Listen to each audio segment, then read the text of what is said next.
Welcome to Miami for Baseball Night in America, where tonight we've got the middle game of this three-game weekend series. It's the first place Washington Nationals coming to town to take on the Miami Marlins. And as they've won 3 in a row, the Fish, they've lost 3 straight. Glad to have you inside Marlins Park. Aaron Goldsmith alongside Cliff Floyd. And Cliff, we've got a fantastic pitching matchup tonight. 2 young men who were taken in the first round in 2011. Jose Fernandez, back from Tommy John surgery. He has dominated inside this ballpark, and he has dominated the Nationals. When you talk about domination, he has a big fastball. I know he has the slurvy slider, and also he's added the changeup to his arsenal of pitches that's made him that more dominant. So when you're talking about big arms and being a young big arm in the National League, Jose Fernandez is at the top, 100%. On the other side, we're looking at a young man in Joe Ross who is really beginning to emerge this season. Yeah, well, he has a big power sinker, and I think for me, Aaron, the big thing for him is that, you know, he keeps the ball down. He has the sinker, as I mentioned, but he's pitching great on the road. And for a young guy to be able to pitch great on the road, you have to be able to get out tough innings. He's been able to do that. I'm looking forward to this matchup. Ross tonight pitching on what is his 23rd birthday. Meanwhile, offensively, the big question around the National League, Giancarlo Stanton, what's going on? His last dozen games, 1 home run, he's sitting under 100. Yeah, well, I've been in this situation numerous times, and if you're going through a situation where you're not hitting, something has to give. And I think for me, watching him, he needs to get closer to the plate and sort of start making more contact. If he makes more contact, he'll eliminate the thought of missing the baseball and that lonely walk back to the dugout. So I know it's simply said here, but on the field, he has to eliminate the thinking and go back to just the bases of hitting the baseball and keeping it easy breezy. A win tonight for the Nationals would mean a series win, rather. They've got Scherzer going tomorrow here inside Marlins Park. We've got the Marlins, we've got the Nats. It's a nice matchup inside the National League East. We're coming right back here to Marlins Park for the first pitch in just a moment.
A beautiful night from Miami. Welcome back to Baseball Night in America. We are inside Marlins Park.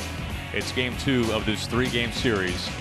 It's the Marlins and the Nationals. We'll take a look at Dusty Baker's starting lineup tonight. Ben Revere, who did not start last night, gets to start tonight, leading off in center field. Chris Heisey making just his 6th start of the season. Bryce Harper, the reigning National League MVP. At times this year has not needed a bat when he goes to the plate. Daniel Murphy is tearing the cover off the ball right now. Clint Robinson, his 8th start. We're going to talk about how this lineup is a little bit different for the Nationals here tonight. Jose Lobaton does the catching, batting 8th, and of course Joe Ross, the pitcher, will bat 9th. Jose Fernandez, 23 years old, born in Cuba, high school in Tampa.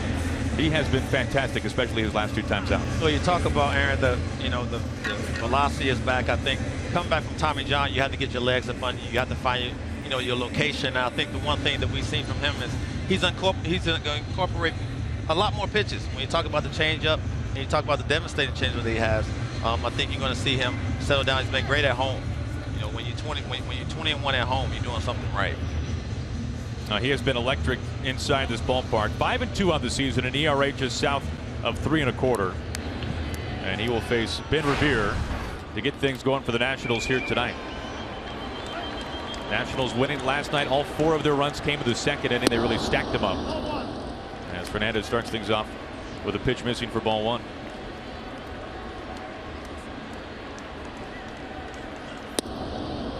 And we know this much, talking with Dusty Baker, it is of the utmost importance to get this man going for the Nationals. Ben Revere has missed so much time this year with an oblique injury. In fact, he injured his oblique on the first swing of the season on opening day and has missed a ton of time with the disabled list. Well, that's never good, and I think the one thing for him is just this is sort of spring training to get his feet up on them. Up the middle. Knock up the middle. And Chavarria can't get to it, so Revere leads things off with the leadoff single. How about we take a look at this defensive setup behind Jose Fernandez here tonight. It was going to be Yelich in left field. We have had a scratch in the lineup, so it is Ichiro Suzuki in left field. And what do you like about this defensive setup for the Marlins? Well, the infield has been solid all year round. You can talk about Suzuki if you want being old, but he can catch the ball. He probably don't have the range that he used to have. But you talk about a guy that's played a ton of outfield, in a big outfield in Seattle for most of his career. Christian Yelich has done a great job, but I think overall, I know you don't have your star in D. Gordon, but Derek Dietrich has done a tremendous job at second base, just holding down the fort. Yelich out with back spasms tonight. That is something that he has dealt with over the years.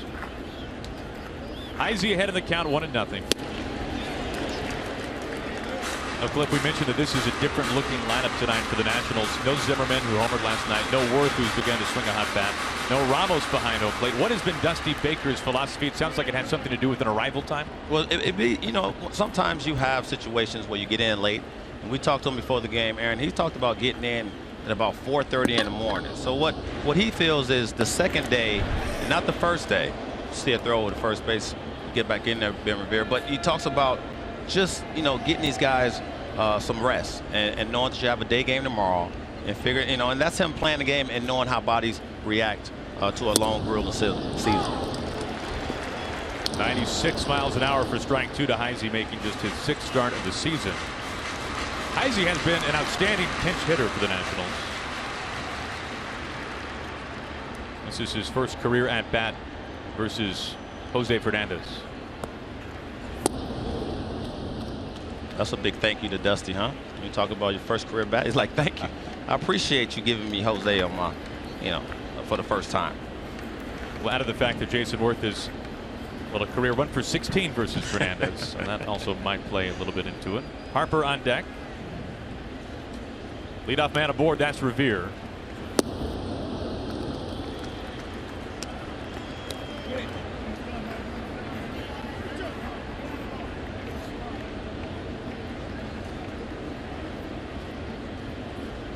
Count goes full to Heisey. Goes around, throw high and off the mark. Revere into second base as Heisey is down swinging, and now Mike Everett, the home plate umpire, is signaling Revere out at second base. Well, I think on the swing, Aaron, that Chris Heisey stepped in front of JT Realmuto. We see on the replay, see Ben Revere gets a good jump. He's looking in. He's safe.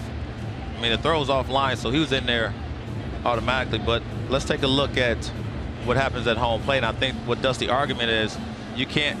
It was catcher interference, but you can't assume that with the swing and the motion of walking across.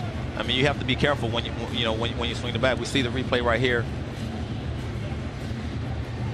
That to me should not have been catcher interference. It doesn't look like he touched him, at least from that angle. Yeah, I'd say Mike Everett missed that one. You know, and because you have to allow me to swing and be able to move. We don't see it from above. Now he's standing close to the plate. The swing will take you that way. He didn't try to interfere with Realmuto's throw, but Mike Everett saw it differently. Strike at 97 to Harper, so suddenly 2 outs, and that leadoff single wiped away.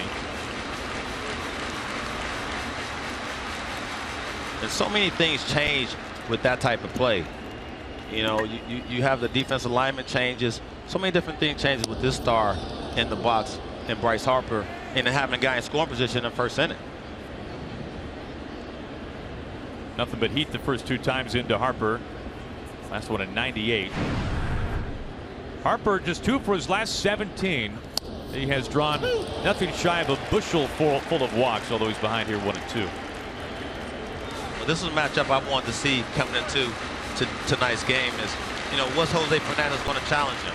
And we see right off the bat 98 plus mile-an-hour fastballs. I would say that's a challenge. Off the plate. See the shift on him. Third baseman moves over a little bit. Echeverria moves up the middle. Dietrich goes on the grass in the hole.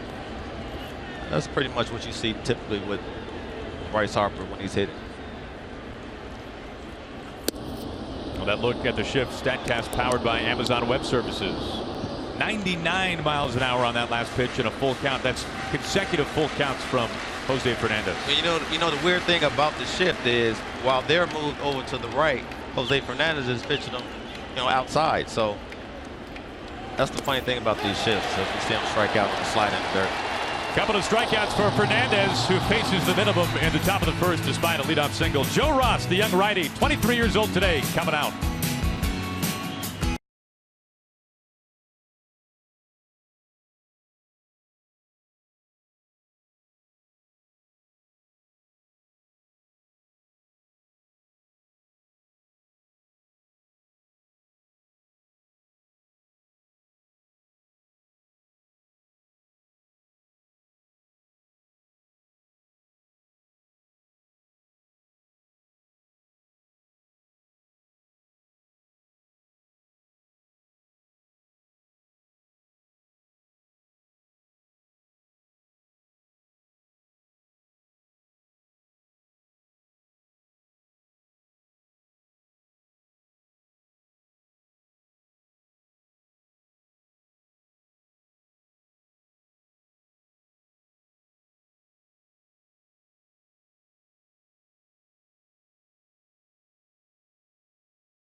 Take a look at Don Mattingly's starting lineup here tonight for the Marlins. Ichiro leads off. He has taken his bout of yellowish back spasms, a late scratch. Martin Prado, one of the best hitters in baseball, batting just south of 370, will hit second. And Derek Dietrich, who is scheduled to lead off, hitting third. Stanton, trying to get out of a funk, is cleaning up. Then Ozuna, who's reached base in 27 straight. Justin Bohr at first base. Realmuto does the catching in the number 7 spot. Echeverria, the shortstop, batting 8. Swinging a pretty hot bat lately, 9 for his last 16. Then Jose Fernandez. Here is young Joe Ross, turning 23 years old today, pitching on his birthday. You can see the numbers here. Had a fantastic month of April, not quite as strong in the month of May. What do you like from Ross? Well, I like the fact he keeps the ball down. I think when you talk about youngsters being able to pitch on the road, he's done that successfully. And you talk about pitching to a 1-2 on the road. For me, Aaron, it's more of him establishing down in the zone, as we see with those first 2 pitches, and being able to go deep into ball games. I think that's the key for young guys, establishing the strike zone and being able to be accountable by their managers. 1-2 to Ichiro. We just saw Mike Maddox, and of all the new faces with the Nationals, Maddox is one that you can't overlook. 7 years with the Rangers as their pitching coach, with the Brewers before that, and he has inherited a brilliant staff and a fantastic bullpen as well. Yeah, 1 through 5 in a rotation, and he always on that top step, evaluating, keeping his guys on point. But I think the big thing for me is, 4 or 5 in rotations is always a key, and being able to have a guy like Max, some veterans, spilled amongst a guy like Mike Maddox, for me allows these kids to relax a little bit. Count still 2-2 to Ichiro. Ichiro is now 50 hits shy of 1,000 in his major league career. You can see what he's done in Japan before coming to the States. Nearly 1,300 hits. Is that a lot of hits right there? I'll take a few of those. Add them to mine.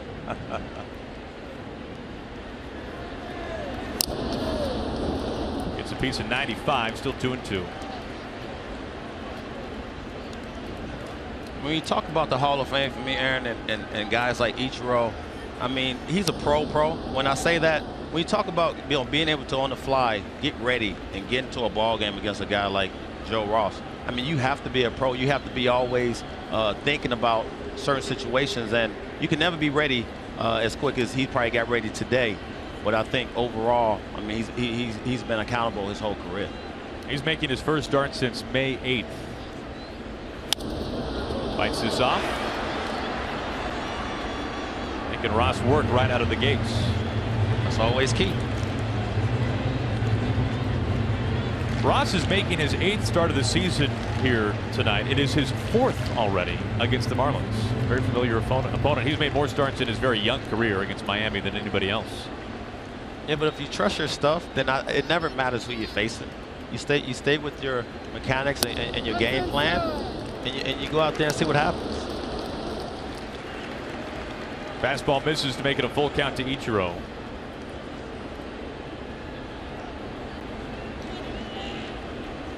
Ichiro's had less than 50 at-bats on the season. You can see the average, which is a good one. On the ground, up the middle for a base hit. Murphy can't get there. 9-pitch at-bat. Ichiro wins it. You talk about 9 pitches, Aaron. Look at that ball coming back over the dish. He stays right on it and knocks it right back where it came from for a nice little knock. But that's the key, making Joe Ross pitch. Get the pitch count up, and good things happen. I mentioned new faces for the Nationals. Barry Bonds, a new hitting coach for the Marlins, one of many new faces here in Miami. I love the fact when you hear him in the cage with his boys, taking some hacks. That's always big when you can go in there and kind of show, stand what you want him to do. That's priceless.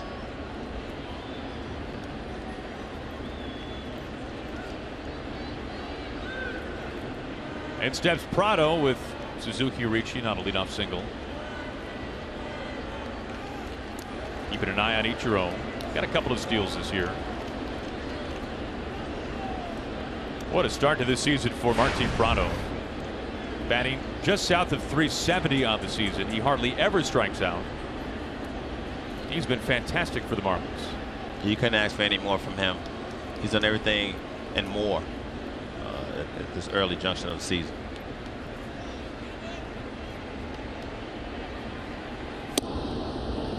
In fact, when you think about this matchup here today, the pitching matchup is a fantastic one with Fernandez versus Ross. We have 2 great power hitters in Bryce Harper, the reigning National League MVP, Giancarlo Stanton cleaning up for the Marlins, trying to get things going in the right direction, like we all know that he can. And then you've got 2 guys who are hitting for some of the best averages in baseball. Murphy, 387, tops in baseball, and Prado right behind him. This way you sit your touchdown and enjoy some must-see TV. And this is what it's all about. Watching these boys go out here and battle and trying to see you know, what adjustments in the cage can transition over into the field and all those things. I mean, that's what, you know, that's what grinding it out through the season is about. 1 ball and 1 strike to Prado. Now, we mentioned that April was fantastic for Joe Ross. He won all 4 of his April starts. He had an ERA of .79. Opponents hit beneath 200 against him. However, the month of May has not been so kind. The Nationals have lost all 3 of his starts. Well, I'll tell you what, when you're good, people pay attention. And when I go in and watch video of Joe Ross, I'm not just, you know, going through the motions. I'm not just eye watching just to say that I watch video. I'm actually trying to figure out why he's so good and what his tendencies are.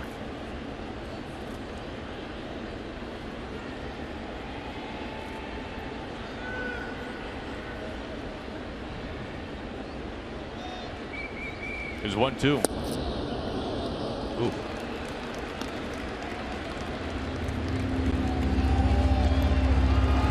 See what he has done this season on the road. He has been one of the best in baseball away from his home ballpark. We see 3 youngsters in there, which is really good. And Tyler Chatwood, of course, and Aaron Nolan, then the star and Arrieta. But pitching on the road is always a tough thing to do. It's somebody else's ballpark, and you have to go out there and really execute your pitches.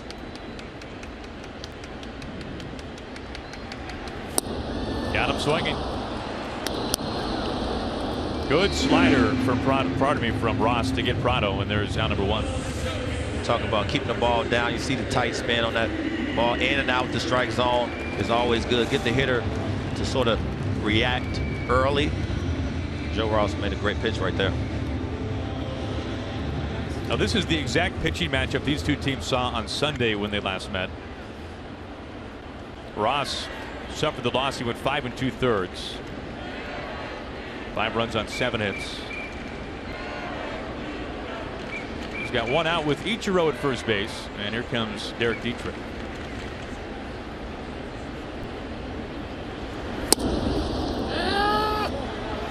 Now, there's no doubt that the big story for the Marlins this year has been the suspension of D. Gordon, and tonight he is serving game number 22 of his 80-game suspension. And how about Derek Dietrich filling it? Well, he's just playing.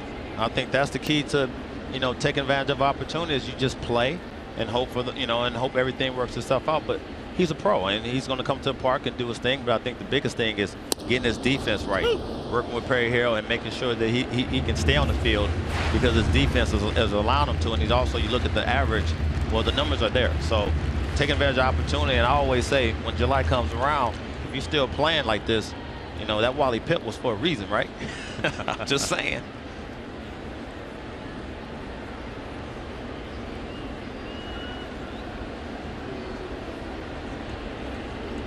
A long pause here by Ross. Strike 3 called, gets him with some heat. Back-to-back strikeouts. We'll take a look now at the Nationals defense. And Cliff, this is the best defense in baseball in terms of fielding percentage. They have committed the fewest errors. This has been a big point of emphasis from last year to this. Well, I think the biggest question mark coming into this season, Aaron, was Daniel Murphy at second base. You know, could he hold down the fort? You know, that was his big thing in New York, and he came over here and he's done a tremendous job of quieting everybody and going out there and doing his thing. Lobaton doing the catching tonight, catching Ross for just the 2nd time in his young career. First pitch missing in tight to Stanton. Now, this has been the riddle for the Marlins so far this year. You can see the last 14 at-bats for Stanton, he's punched out 12 times. Well, that's what I was talking about in the open inning. Just get close to the plate and start trying to make contact. I know he's not going to be a guy that's going to be a singles guy, but it allows you to sort of eliminate the thought process of missing the baseball. I mean, you have to square that thing up at some point. I say get closer to the plate and sort of allow yourself to work off the plate.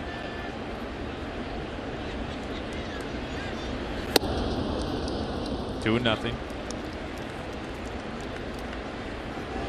But the fact that he's a lot quieter right now is also key. Not moving your head as much, trying to be as quiet as possible to allow yourself to see the ball all the way, you know, to the bat. Well, interestingly enough, over his last 12 games, Stanton has homered just one time. That one home run has come off tonight's starting pitcher, Joe Ross.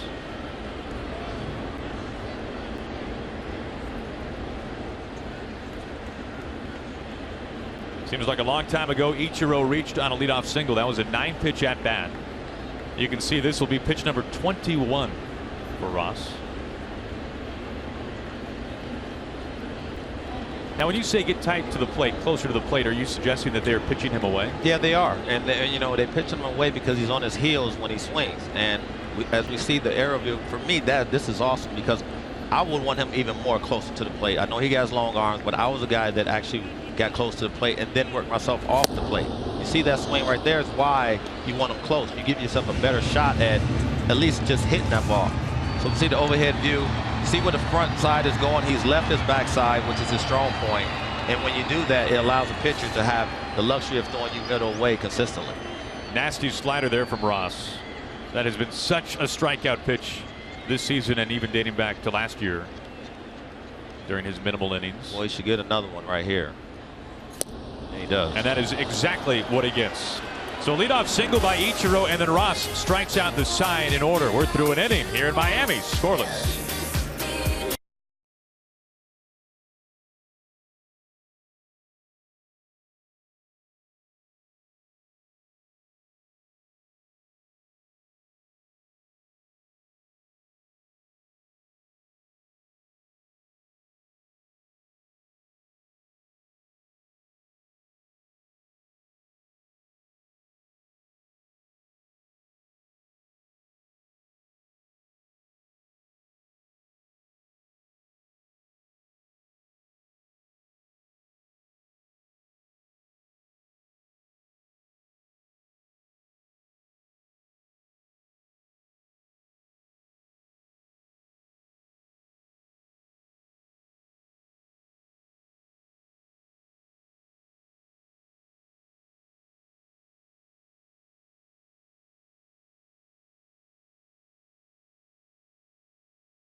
Is sponsored by the Lincoln Motor Company and the exhilarating new Lincoln MKZ. Glad to have you with us tonight from Miami. Baseball night in America. Aaron Goldsmith, Cliff Floyd. Middle game of this 3-game weekend series. Nationals and the Marlins.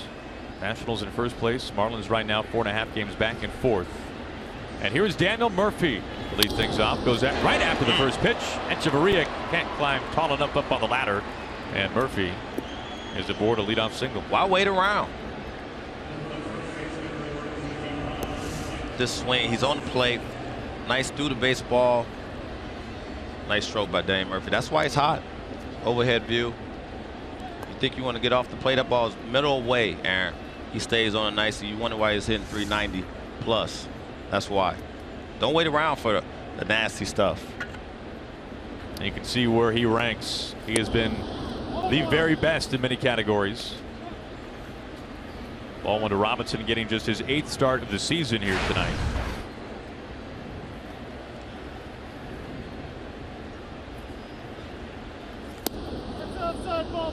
And Robinson is ahead 2-0. Well, we have to appreciate Mike Everett, tonight's home plate umpire, the crew chief. He is very descriptive every time. we know exactly where The ball misses. Yeah, well, I liked when the umpires were quiet. Oh, really? You didn't like knowing? I didn't like hearing all that. Yeah, you know what? I don't like that. Like, I mean, Mike has called a few games. I think he's gotten louder over the years. He was never that loud. He was a rookie when I was playing. Aaron. He has been a postseason umpire many times. Keeping an eye on Murphy. I would have thought that as a hitter you would like that. Nah, you know, I don't want to hear you calling me out on strikes.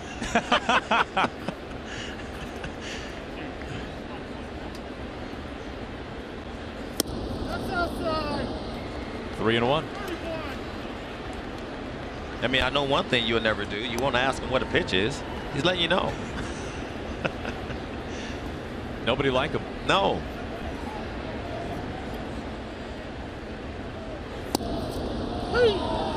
That pitch at 95. Unhittable. When I say unhittable, 3-1, you looking fastball for sure. But I'm going to tell you, this pitch right here is unhittable. So replay down in the zone, knee height. Might have a little gripe, but still unhittable pitch. Fernandez threw 16 pitches in the first inning. 11 of them were at least 95 miles an hour.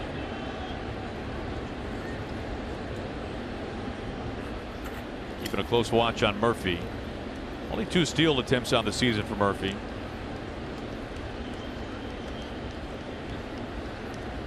There goes Murphy. He goes around, a late throw. Tag! He got him. Talk about dirty slider. You have to wait a second. That step off maybe allow Murphy not to get the great jump from first as he wanted to. We'll take a look at this nasty slider again.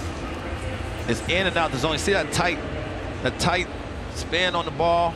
JT stays with it. Nice scoop by him and gets it down there to Echeverria for the double play. But it all starts with Posey being quick to the plate. JT putting it around the money. A concentration by Echeverria. It's a tough scoop right there at second base. It's never easy. You got to scoop the ball and then apply the tag, Aaron. It's always tough to do that. I didn't play that position, but it looks tough. Here's Rendon.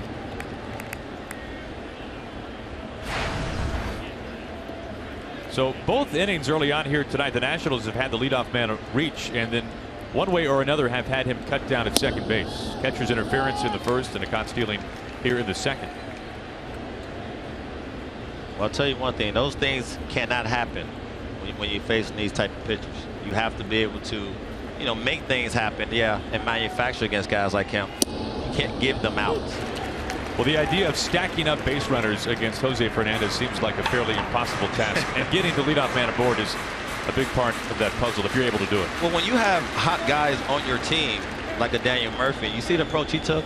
I'm swinging the first pitch. I'm not waiting around to see what he has in his arsenal of pitches. I want to see first pitch fastball on attack. 1-2. 99 misses. Yeah, I don't want to see that.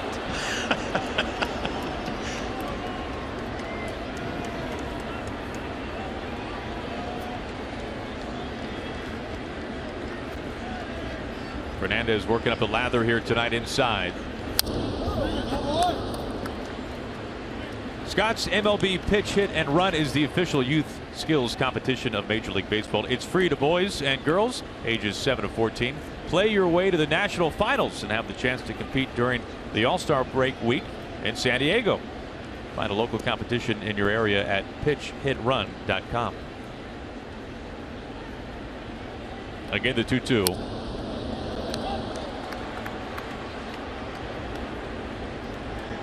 Well, Rendon has had his spot in the order shuffled around recently. He has moved down to the number 6 spot. Rendon had previously been batting second. It was a switch that Dusty Baker put on about 4 games ago, swapping Rendon and Jason Worth. Worth is not in the lineup tonight.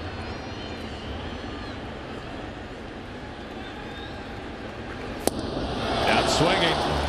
That slider has been awfully filthy. 3 strikeouts over the first 2 innings for Jose Fernandez.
Sponsored by Kentucky Fried Chicken, Colonel Quality Guaranteed. Now, what do you make of this? It is superhero night here? Hey, man, look, all I'm worried about is how long it took them getting those costumes, because those some tight fits. I'm just saying. I mean, do what you do. Look, hey, okay, play it out. I love it. But come on now. It's hot down here in South Florida. Took you a minute. Baby oil. Ozuna goes after the first Shot. pitch. Gobbled up by Rendon. 1 pitch, 1 out for Ross.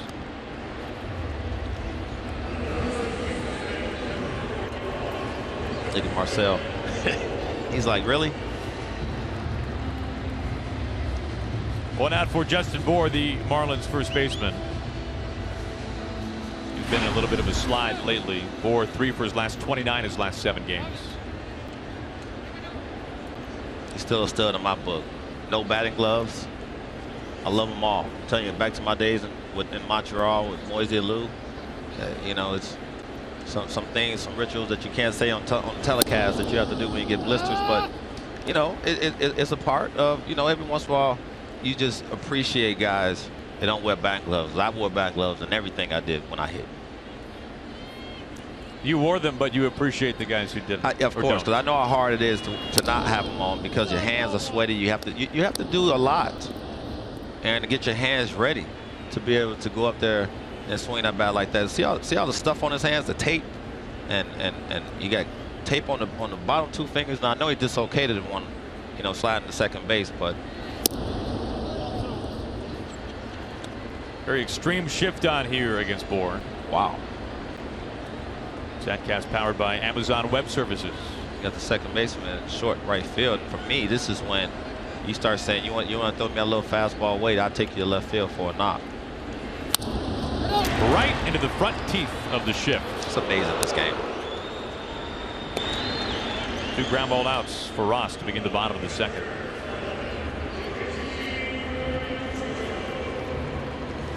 That'll bring in Real Muto, the catcher.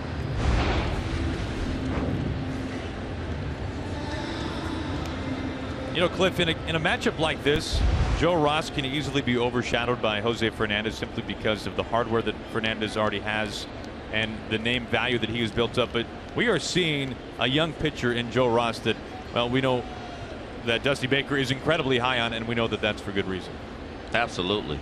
You talk about, you know, some of the things he brings. I mean, Dusty was talking about in our meeting today, using him as a pinch hitter, as a pinch runner. You have to be an athlete to do that, and have to have the, you know, the mindset to be able to do that. So for me, you know, watching him sort of, you know, find himself and establish himself in this league, you know, some of the things he's doing, you don't see this typically from youngsters. You have to get the secondary stuff working for you and believe that your fastball command is always going to be good, but stand down in the zone will always be crucial for him. Yeah, it seemed like that was really one of the keys for the Marlins here tonight. Get him up in the zone, and when he does, make him pay for it. 1 ball and 1 strike to Real Muto. Swinging a hot bat recently. And the few times I've watched him, Aaron, talking about Joe Ross, he yanks the ball a little bit, so he's never in the zone for you to sort of get a look at him consistently. So he's had success, but once he corrects that, he'll go to another level. Robinson in foul ground, easy out number 3, and the side retired in order on only 9 pitches. We're through 2 innings, scoreless from Miami.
Dusty Baker's Nationals, they've won 3 in a row. They're the top spot in the National League East right now, a 2-game advantage over the Phillies. Right now, the Marlins 4.5 games back. Both managers, Dusty Baker, Don Mattingly, in their first season with their respective clubs. Fighting Phils. How about the Phillies? Yes. 20. You ready for this one? 24 wins on a negative 34 run differential. There you go. And that's just Pete Mechanic getting those boys ready every single night and believing in the bullpen, which has been great, and getting young starting pitching to go out there and give you quality innings. Showing bunts. Sounds easy. Stays fair. Bare hand pickup. Great play. Real Muto gets things going for round number 1. See JT angle from behind. Then he tries to lay that. Didn't get up quite as far down the line as he wanted, but JT getting rid of the mask and making an accurate throw over there to Justin Bowe over there first. It's always a tough play for the catcher because the angle's tough. But you see he has to get up and pick up his target, but keep that throw inside. You see Justin Bowe appreciates that because that's how I broke my wrist on a swinging bunt. Really? Yeah, back in the day. Well, not too long ago. Let's not age myself. But. First pitch strike. Jose Lobaton getting the start tonight behind home. And behind the count 0-2.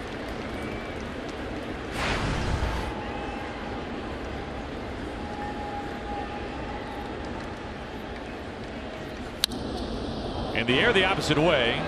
Ichiro's first chance here tonight.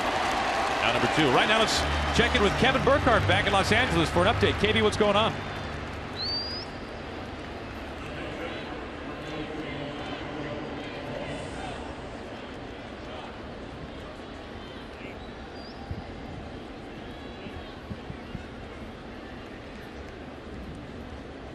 All right, KB, thank you so much. We're good to see Wright swinging the bat. Tough year with the back.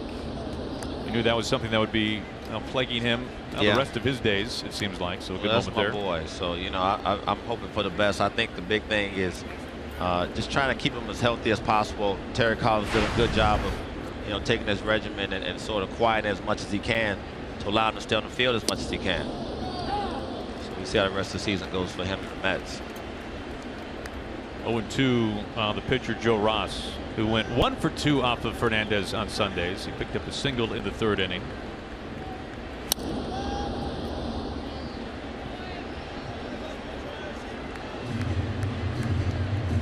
Little lapse there between both starting pitchers, it looked like. Ross 4 for 15 this year at the plate. Well, Joe was probably saying, really? You throw 99 and you don't give me a little slider? And he did to him again. That's Jose saying, look, I know you can hit, so I'm not going to just give you a freebie right down the middle.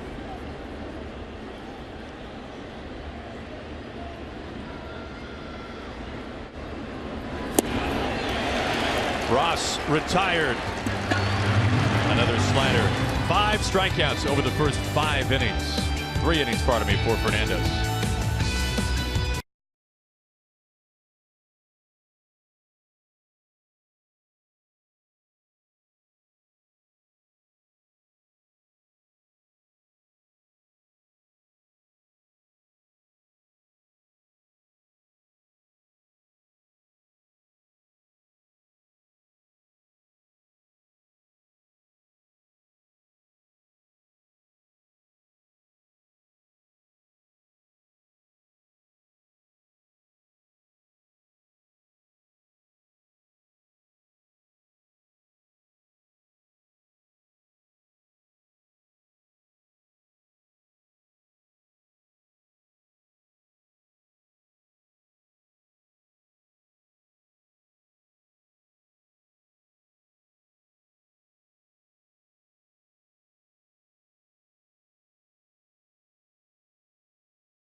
Jose Fernandez, 5 strikeouts, first 9 batters that he's faced. What have you liked so far? He's been a guy who's under control tonight.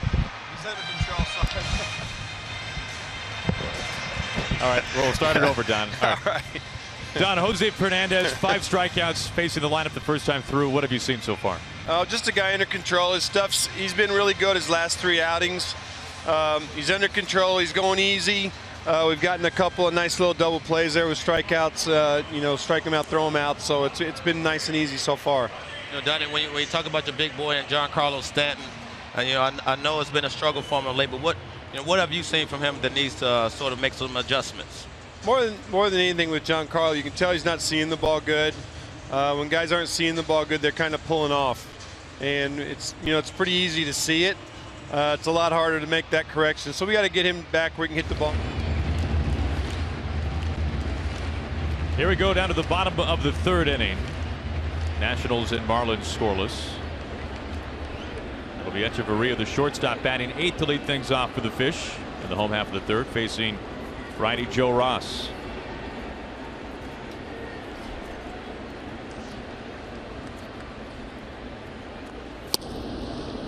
Swings and misses at a first pitch fastball. Echeverria recently snapped an 0 for 14 slide. He's 9 for his last 16. He's really turned things around recently.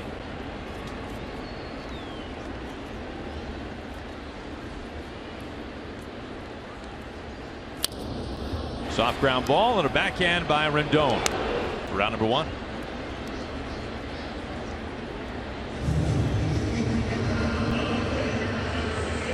Now Ross has he sat down every batter he's faced ever since Ichiro's leadoff single, and now faces his counterpart Jose Fernandez.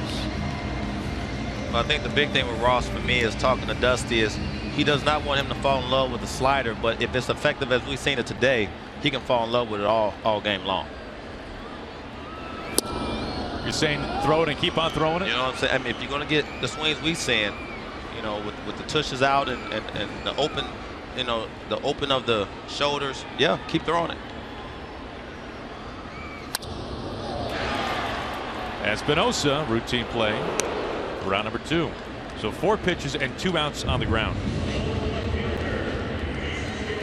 And it's back to the top of the order to face Ichiro. Now Ross had an interesting start here inside Marlins Park back in April. He went just 2 innings, had to exit because of a blister. Part of a very strong month of April for Ross, but a very abbreviated start for the young right-hander. Ended up missing a start. Now, so far tonight, Ichiro has had the best at-bat against Ross, and it's not close. 9 pitches. The leadoff man for the Marlins, he's singled up the middle.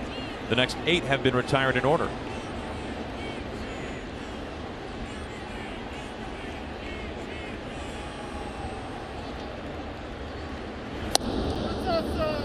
Two nothing. Sometimes it's good, when you hear your name called and you're not expecting to play. You don't have time to think. So Ichiro getting a chance to come in. I know, he's been around forever, but he still has, a routine. And when it's thrown off, it could be a little troublesome. But, 9-pitch at bat when you're not expecting to play is always good. Makes contact, fouls it off, 2-1. Ichiro this year, almost all of his at-bats have come against a right-handed pitcher, so it's good timing. Yelich going down with a right-hander up on the hill. 44 of his 47 at-bats entering tonight have come against righties.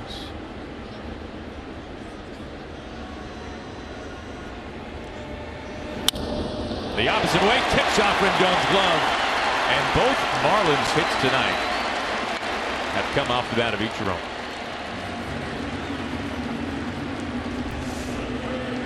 Still a little sinker that was up. We talked about him keeping the ball down. When that was up in the zone, Ichiro stays on it. Didn't sink as much as Joe wanted it to, and Rendon thought he had a chance at it, but that ball was smoked. See the concentration, but not quick enough. Didn't get the glove up high enough. Ichiro's first multi-hit game since April 29th. That is ruled a hit. It better be a hit. Is that the old exit velocity speaking there? Yeah. Now that's a part of the equation now these days. 2 outs in Ichiro at first base. Prado looks at a strike.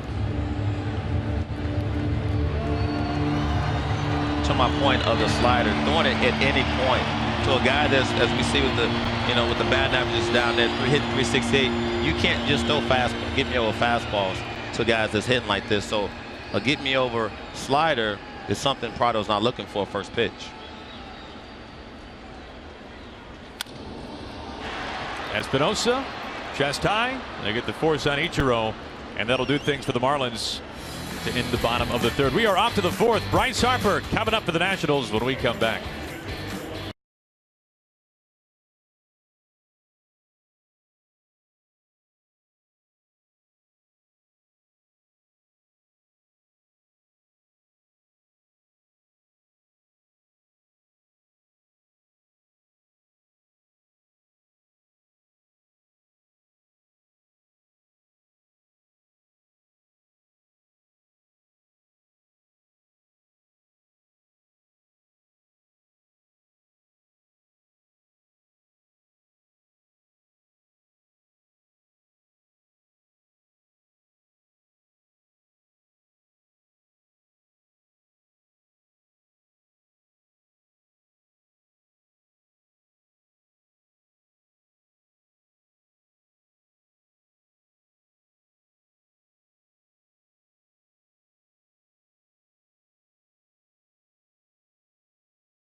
Is sponsored by Cialis and by Chevrolet. Find new roads. Welcome back to Miami. It's baseball night in America. The Nationals and the Marlins, the middle game of this 3-game series, as Fernandez fires home a first pitch strike to Revere, the leadoff man.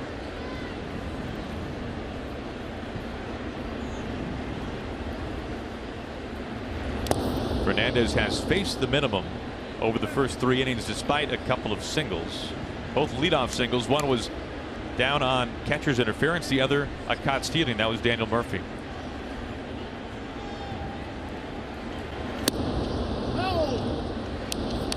He's just so good at establishing the strike zone and getting you to always flinch. A really good pitcher will always have you flinching up there thinking he's going to be around the plate, and you better be ready.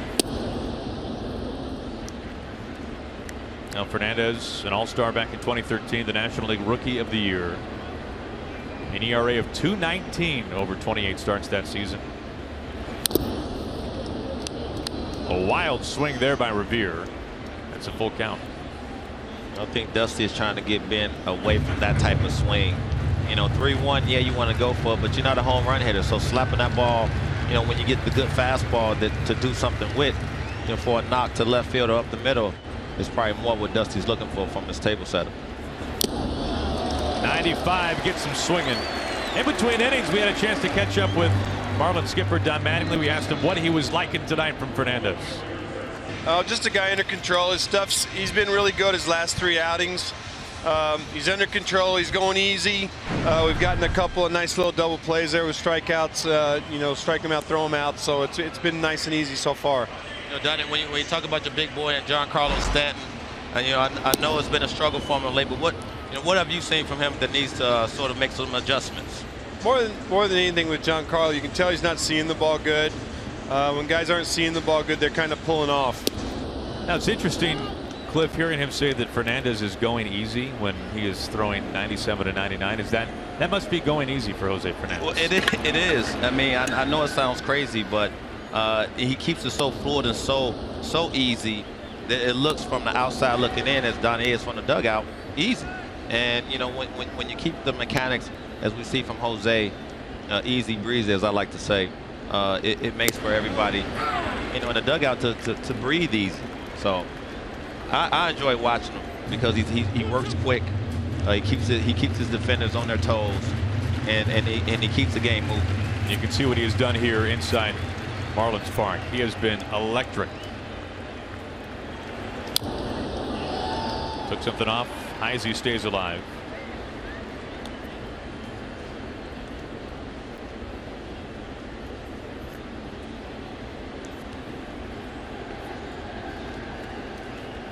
Juan Nieves, the pitching coach for the Marlins.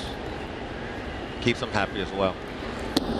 Typically a lighter workload for Nieves on nights like this. Well, you know what it allows? It allows him to start thinking about the other guys in the rotation. You don't have to worry about him so much unless he gets out of whack. But I think the one thing Juan is always looking for is just the little things to make sure he stay on par. And the first walk of the night given out by Fernandez. It comes with 1 out. He walks Heisey. And he puts a man on for Harper.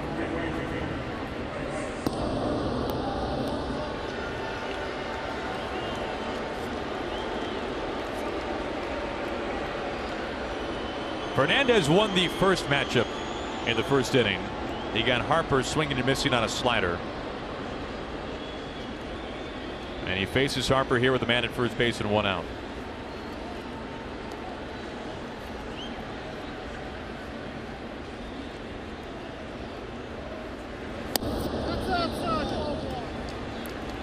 First pitch changeup misses. You'd have to figure that Harper will get a relatively steady dose of changeups over the course of this night. I would say you're on point with that. I really would. I think when you talk about, you know, what the book is on Harper is keeping the ball out of his nitro zone, and you know that pitch middle and middle away, whether it be a changeup, slider, whatever, is going to be, you know, the pitches he typically sees to sort of keep him from, as you see right there, since 426, he struggled a little bit. Batting beneath 200. He has reached on walks, it seems like, almost every other plate appearance. Look no further than that series against the Cubs, when he had 4 at-bats in a 4-game series. He walked 13 times. That was a major league record for a 4-game set. It was insane. I was watching that going, really? Is this really happening? But you know what? It shows you the respect that he demands. And you know, you talk about, you know, what I saw when I was playing. Barry Bonds was the only player that got that type of treatment. And watching him grow, he now has to wonder which pitcher is going to challenge him every other night. In play and through. And chases Heisey to second. He makes a turn. Ozuna picks it up about middle depth. And all of a sudden the Nationals threatening. They've got runners on the corners. They advance a man past first base for the first time tonight. You talking about all the other pitches. You see the slider. Yes, middle down and away, but he stays on that baseball and not trying to do too much with it. I think that's the most important thing for me, Aaron, is not trying to do too much. You know, taking what the pitcher is giving you. You see the side angle, you see the back view now. And if he stays there, you know, it'll allow the confidence to start coming back. We'll see the Bryce Harper we saw in April. So now Fernandez has runners on the corners, 1 out, and he's facing, well, the man leading baseball in average, Daniel Murphy, who has already singled once tonight. You can see he's lifted his average now a few points to 391. And just like before, goes after the first pitch. I just love that approach. You know, when I was playing, Chipper Jones just always come to me around the cage. We was, you know, playing the National League, him with the Braves, me with the Marlins. He always say, "Why you take the first pitch? You're that good?" I thought I was. Oh, go up there and attack. Yanks it foul. Now Murphy has been so good in these situations this season.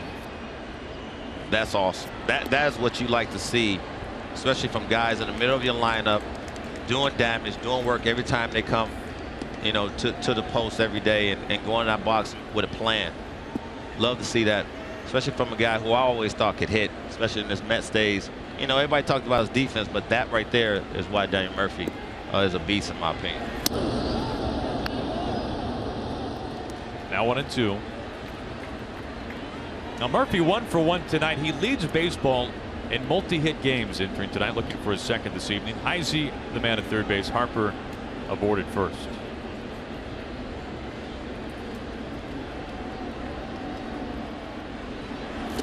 And a weak wave and a miss. Boy, that was nasty from Fernandez. Now, I talked about his changeup in Oakland, right? And he hadn't used it all game yet. And when he has to use it, he pulls out his back pocket and throws you a 90-mile-an-hour changeup. And it's unhittable to a guy that's one of the best hitters in the game today. So it lets you know how these pitchers think, especially a guy as good as Jose Fernandez.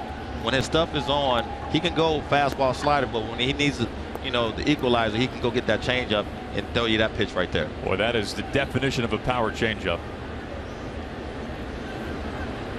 Almost the same opposing average, runners on versus the bases clean. He's got runners on the corners facing Robinson.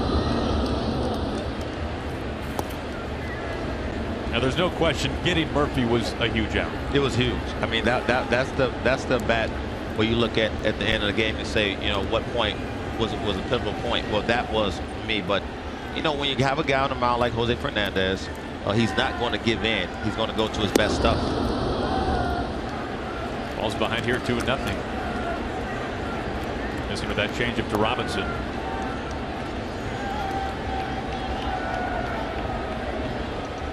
Robinson not a regular starter for the Nationals.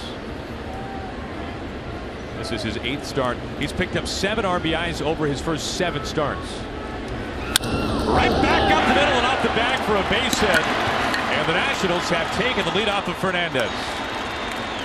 Heisey scores. Harper all the way first to third. And Robinson is able to pick up the RBI base hit with 2 outs. Wow. This is watch your lips. Throws him a 2-0 changeup, as you saw the grip on that, and he knocks it right back up the box for a knock. But you have to be ready to hit the fastball and then make the adjustment on that type of pitch. Nice piece of hitting by Clint Robinson with RBI. I always say the 2-out RBI is the lost art in this game. It's the best RBI for me. It takes a lot of concentration. You got to find some green somewhere. You don't get many chances against Fernandez. No. Robinson cashes in on that one. And here comes Juan Nieves. Wanted to talk things over. Follow live baseball with the MLB.com at-bat app. Stay up to the moment at any moment with game day, live game video highlights, StatCast, news, and more. Download MLB.com at-bat, the #1 app for live baseball on your phone and tablet.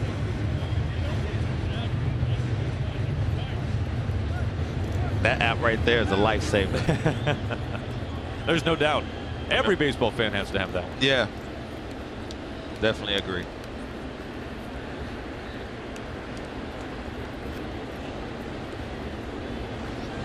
Two outs and runners on the corners. It brings in Anthony Rendon.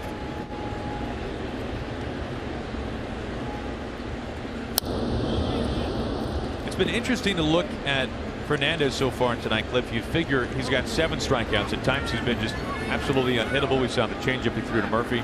But when the ball has been put in play tonight against Fernandez by national hitters, they're 4 for 6. It's easier said than done, but so far tonight they've had decent odds once they're able to do that. So I think the key to that is you have to get him in hitters' counts. You're not going to hit him from behind, right? So when you get the count that you're looking for, you have to make them pay, and I think you've seen that from the hits you're talking about. Harper able to pick up a base hit. Robinson the run scoring single. He's at first. 1 ball and 1 strike to Rendon, trying to lengthen a 14-game on base streak. Big swing and a miss to make it 1-2. That's just power. I mean, you talking about popping the glove right there, the Real Muto. I mean, that's getting a little extra. To me, when you say 95 right there, that looks like 99 when you're in the box. I don't think it matters, though. 95, 99, 99. What's the difference, right? Does that get back to what we hear so many times hitters say about opposing pitchers late in life, especially on a fastball? Yeah, and very few have it. You know, you talk about a few guys. In my day, he's still pitching, but Matt Cain had a rising late fastball. He would get there 92, 93, but it would get up on you. Start belt high, end up by your chest. Nationals have a chance for more. And now Rendon stares at a full count. I'll say this about Fernandez tonight. He has struck out 7, but he's thrown a lot of pitches. He's a pitch away for number 70. You have to make guys like him work. You really do. I mean, this is the only way you beat him and make him work, is to get the pitch count high, to make him throw pitches that he might not want to throw in certain situations. And he gets his 8th strikeout of the night. Rendon down swinging, runner stranded on the corners, but the Nationals are on the board. They lead it 1-0. We will see Giancarlo Stanton when we go to the bottom of the 4th inning.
Joe Ross so far tonight, 3 scoreless innings, only 2 hits, both off the bat of Ichiro Suzuki. He faces Derek Dietrich to lead off the bottom of the 4th and pours in a first pitch strike.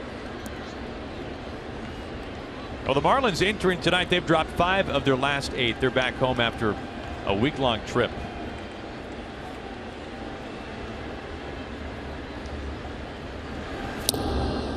Oh, 2. Marlins played some. I'm sorry, Cliff. Not to overtalk, but when you lose the games, Aaron, like we've seen them lose games, you have to dive in and figure out what's going on. It's more of not hitting runners in scoring position, doing the little things that's going to allow you to manufacture when your big boy and Stanton is not hitting the ball at the ballpark.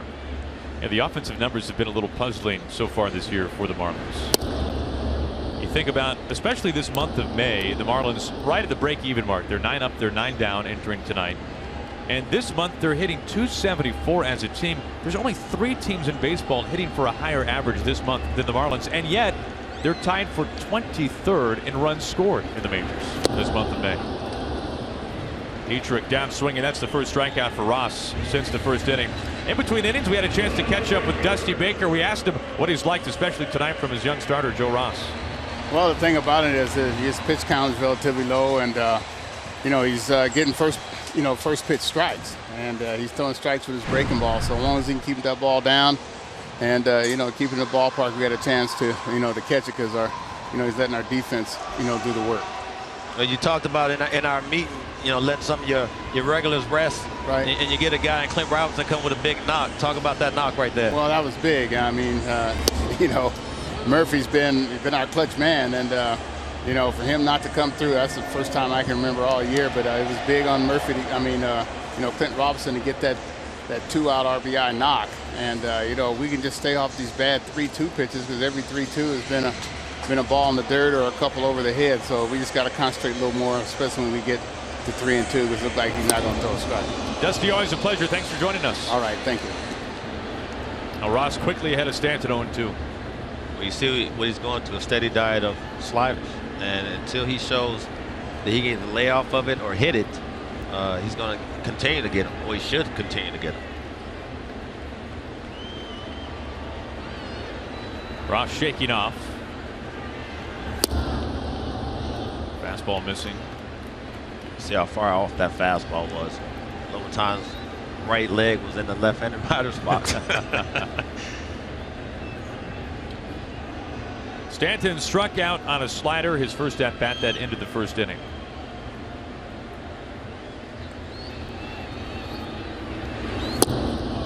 Able to hold back.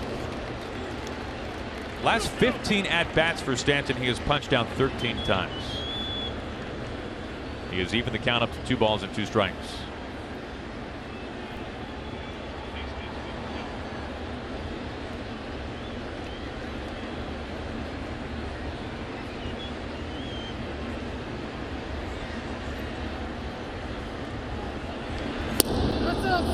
Checks his swing, pitch missing, full count.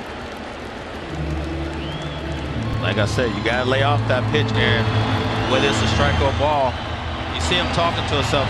This game will drive you crazy a little bit. You have to stay above water, and you just keep battling, keep fighting. But that pitch right there would drive you crazy, that slider that looks like a strike, and Joe Ross has a good one tonight. Stanton is the tying run. Outside, he walked him. First walk tonight for Ross. 1 out and 1 on. Well, Monday, it's an AL West battle as Mike Trout and the Angels square off against Prince Fielder and the Rangers in a game you can only see on FS1. It all starts at 7:30 p.m. Eastern, or you can watch it live on Fox Sports Go. Angels riddled with injuries so far this year. Rangers bullpen has been a mess. Yeah, that right there, you're right. I mean, the Angels beat up. No Garrett Richards, no Anderson Simmons, and then on the flip, the big boy right there in Prince. I don't have a homer yet, do we? Sitting with a goose egg, I think. Everybody thought the Rangers bullpen would be maybe the best in the league. It has really struggled. And Jeff Bannister going with the change down there. Tollison out, and Sam Dyson there as a closer. I mean, those are things you have to do. You have to eliminate the feelings and go with what helps you win, on every given night. So it's for the guys in the locker room. It's not about feelings. And Jeff Bannister is doing what he has to do. A couple of tough blown saves for Tollison. This is Ozuna. He yanks this down the left field line, a base hit. Stanton past the bag at second. As he motors into third, Ozuna stands up at second base, and right away the Marlins knock it on the door. They've got 1 out and 2 in scoring position. Talk about a guy, Marcell Ozuna, that's had a resurgence of late. I mean, it's come back this season on the right foot. You see him pull those hands in nicely, foot down early, gets to that ball up. We talked about Joe getting the ball down, but this is a good jump by standoff. Nice little secondary. Sees it, reads it well. He's not going to score on this ball. The key is to just be in a position. You see him around at third base just in case you have a little hiccup down there, in the outfield with Clint. But you look at Marcell Ozuna, he's been the big bat for these guys this year thus far. Last year was a tough year for him. To see him bounce back is good. That's now 20 straight games on base for Ozuna. And they will intentionally pass on board.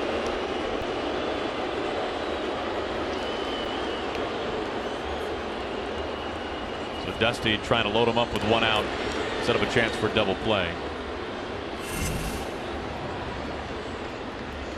Now for Ozuna, the longest of his career it extends. It's been the longest in the National League, 28 straight games on base for Ozuna, who Since the time the streak began, he has lifted his average from beneath 200, 196 to over 300. So what a turnaround. Bags packed. Yeah, I like the power that Ozuna got back a couple years ago. We saw that power last year. I think he was trying too hard to sort of repeat what he did, and it didn't work out for him. So now tied for the longest streak in the majors this year with Joe Mauer. His streak has since ended. Here is Real Muto, the catcher. One out, the bases full, and a conference up on the mound with Ross. Now, Real Muto has been no easy customer lately, batting over 375 his last 22 games. No, you also look at what Don Manley did with him as well. As he was trying to find a leadoff guy, and JT was leading off for him for a little bit. So, he's not your prototypical catcher who can't run normally. He gets a good athlete.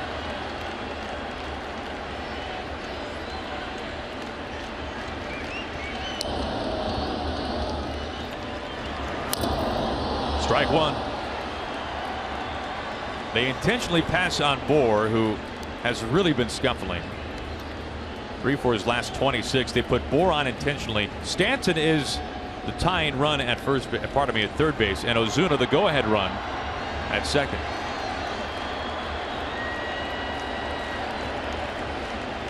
You see those stats right there. It plays all into the strategies by every manager.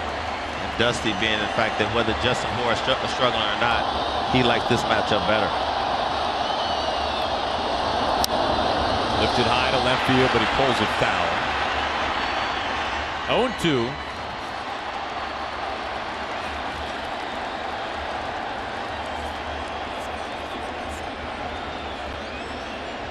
Take a look at our StatCast powered by Amazon Web Services. Stanton reached on a one-out walk.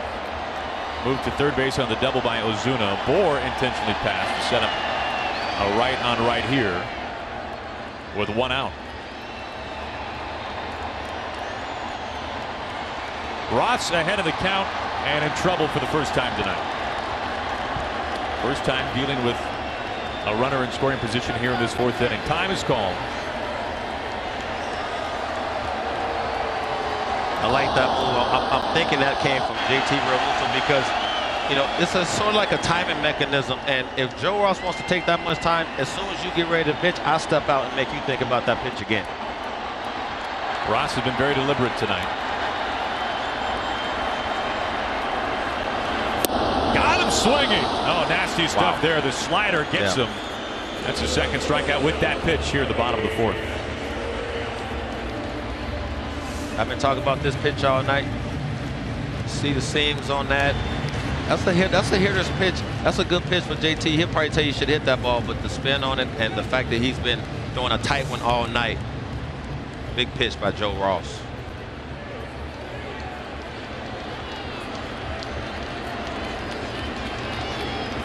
Bases still loaded up. In steps Echeverria, the shortstop.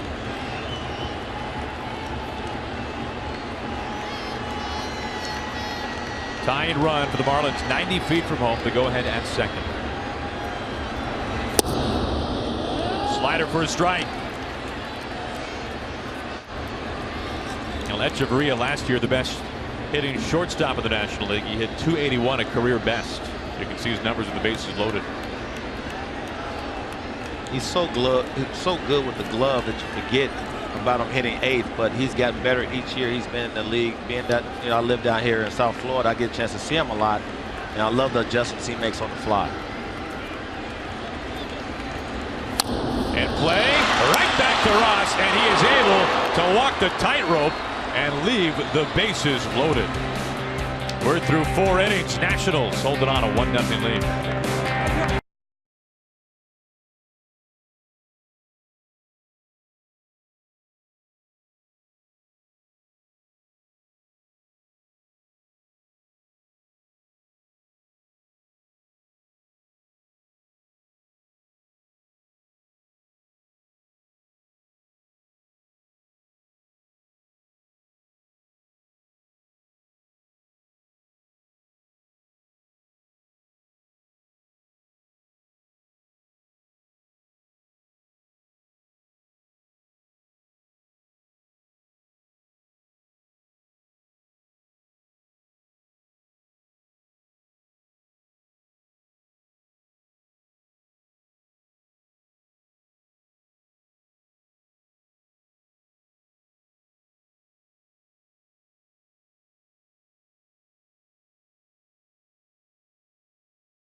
Bottom third due up for the Nationals in the top of the 5th inning. It starts with their shortstop, Danny Espinosa. Brado in on the grass at third as Espinosa looks at a first pitch missing. Espinosa now back at his natural home at shortstop. He was moved to second base in the minor leagues. Ian Desmond was ahead of him. And funny how things work out. Desmond now roaming the outfield for the Rangers. Yeah. This game is crazy, huh? Turned down a lot of money. 1-2. I'm talking to Ian Desmond in spring training, Aaron. He said, listen, I'm going to bet on myself. Now, that meaning that, you know, he took the shot at it in Texas, and, you know, we'll see how that works out. He's doing well right now, but, I mean, I just like how that sounded when he told me that he believed in himself, that he'll figure this thing out. 2 balls and 2 strikes. And you wonder, had Desmond waited a little bit longer before signing with Texas, with Peralta's injury in St. Louis, he very well could have been a Cardinal and at shortstop. Shot out to center field. Ozuna making sure everybody keeps their distance. Now number 1. And now greater coverage of baseball sponsored by T-Mobile. Now so far tonight, Jose Fernandez 7 punch-outs. He has in many ways carved up this Nationals lineup, Cliff, and yet the Nationals have the only run of this game. I mean, you watch these pitches right here, and to me, I mean, some of these swings you're missing by a mile, and yeah, he's giving up a run, but he's been, you know, all you could ask for this far. Making 8 strikeouts for Jose Fernandez tonight. Got Rendon to end the top of the 4th. Facing the catcher Lobaton.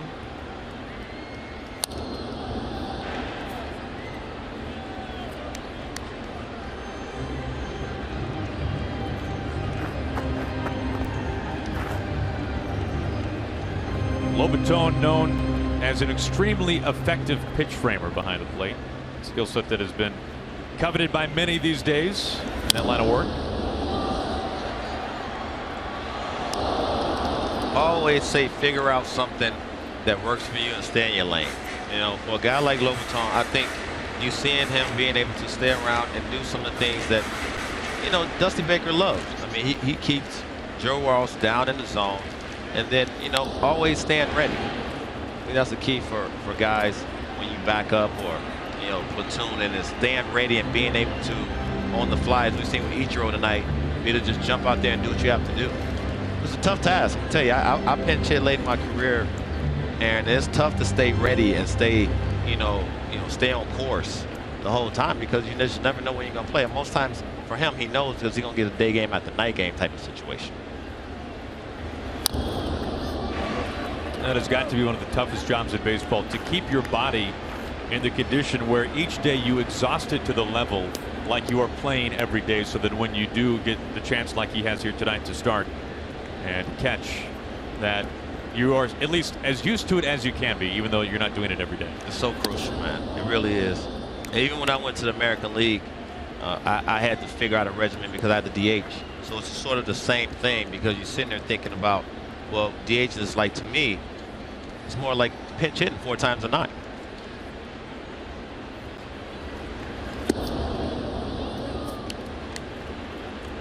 Two balls and 2 strikes.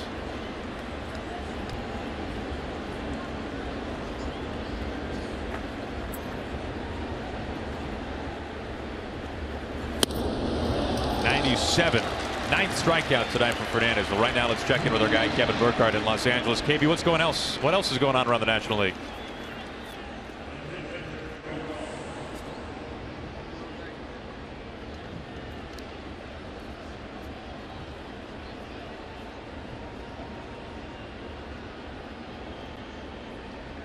Oh boy. Yeah. Well, I guess they mad from last night, huh? Jake Arrieta said, we'll get you tomorrow, Lester. 2 outs facing the pitcher, Joe Ross. Now Fernandez, back-to-back games with 11 strikeouts. He's sitting on 9 right now with 2 outs in the top of the 5th.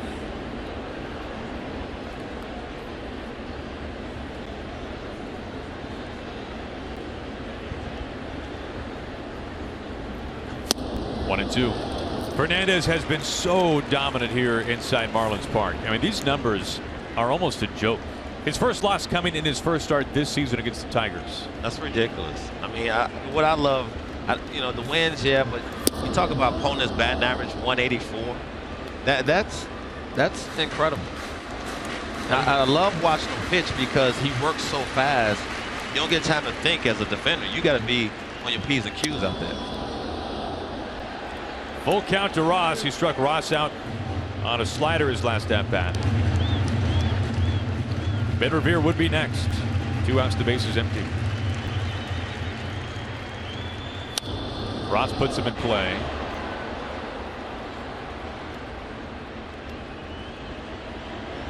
I think every once in a while, Aaron, he gets caught up in trying to strike out too many guys. And I think not, right? Well, and I think the one thing that we've seen around the league is when you talk about guys like Chris Sale is pitching more to contact now with the White Sox, who talks about it a little bit more. And I'm not saying that you actually trying to do it a lot. Then it's basically, you know, I see guys like Jose get frustrated when guys foul off his baseball. I think he should pitch a little bit more at times to contact.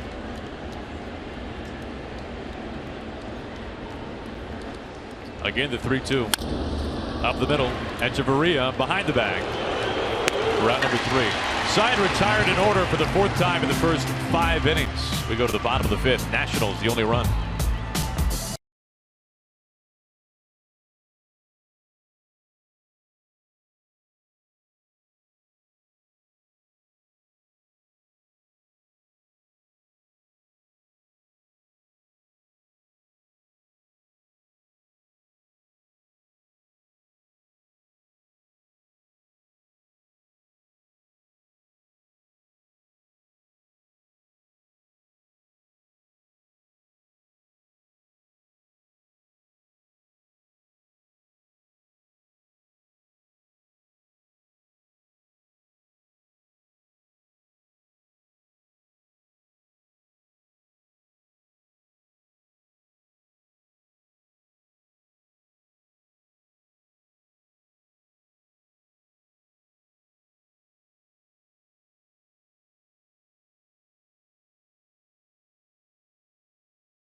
Telecast is sponsored by Samsung and the Galaxy S7 Edge.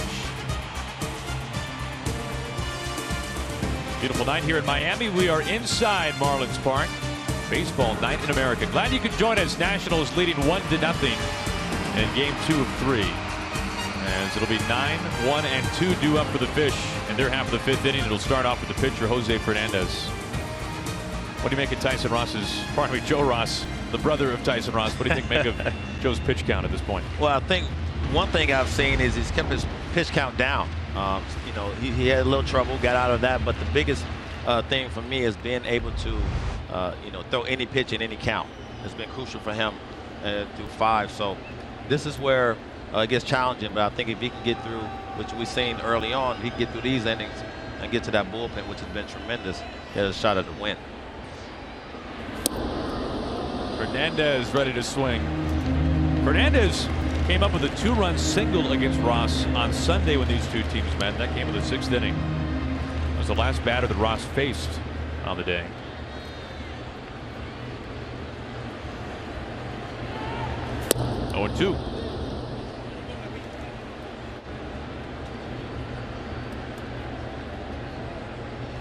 Fernandez on the season 4 for 14 for his career. He's knocked a couple of home runs.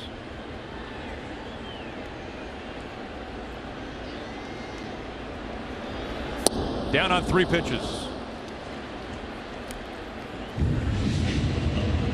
It's time to get Major League coverage. T-Mobile has doubled its 4G LTE in the last year and now covers 308 million Americans.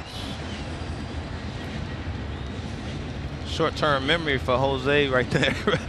I mean, he's looking back at Joe Ross like, you serious? You threw me 3 sliders? But back early on in the game, Jose threw Joe Ross a couple sliders, if I'm not mistaken. So, you know what? Joe was like, I can repay you now. Slider versus slider here tonight there between these two. Ichiro fouls off the first pitch. Ichiro 2 for 2. He has singled twice.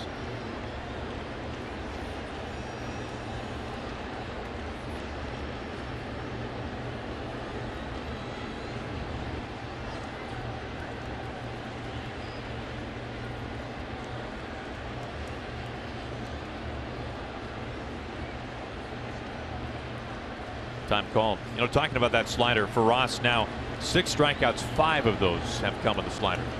Well, Dusty alluded to it, you know, earlier. Just talking about he didn't want to fall in love with it. I think he's basically saying when it's not a good one. The opposite way. Izzy can't make the catch. Ichiro aboard for the 3rd time.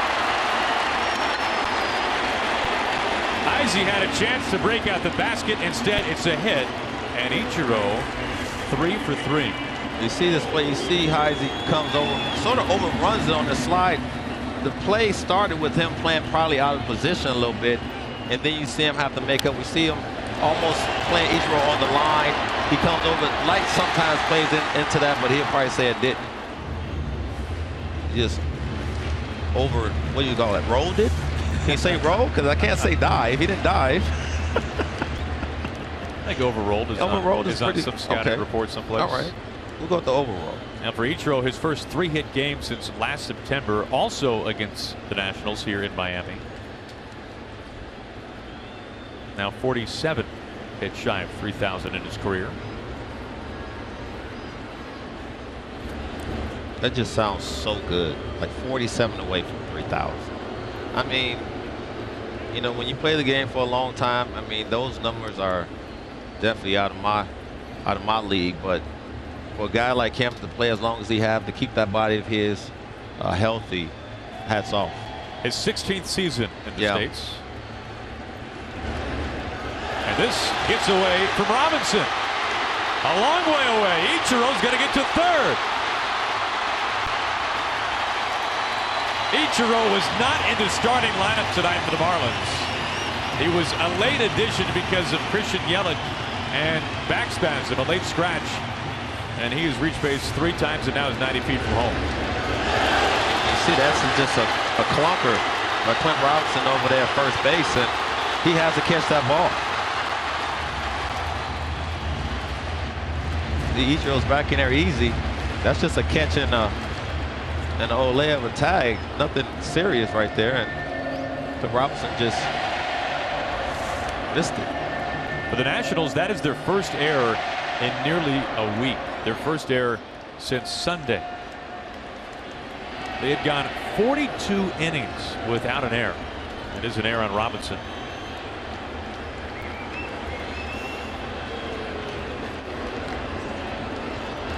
Have to change that. They've overturned it. That's an error on Ross. Tie and run 90 feet from home now. Infield comes in.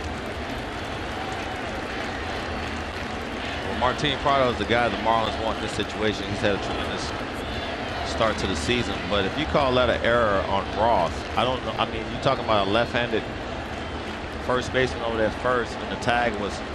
Well, now don't get mad at me, Cliff. No, I'm just saying. I mean, those are things when you look at. I saw the look in your eyes. Yeah. You were looking right at me. I play first base. I don't want that error. 1-1. Got away with one right there. Overton wanted that ball in on the hands, and they ran back over the middle of the plate. But when you're good, you get away with mistakes every once in a while. That's not paying to a good hitter like that. You got away with one.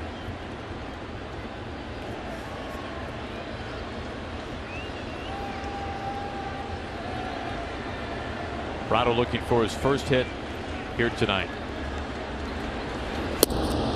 Lays off. Now the Marlins tonight have 4 hits off of Joe Ross, who turns 23 today. 3 of those hits have come from Ichiro, who stands now at third base. He is the tie-in run. Prado the go-ahead run. Not someone you think of as a home run threat. The opposite way, and we're tied up.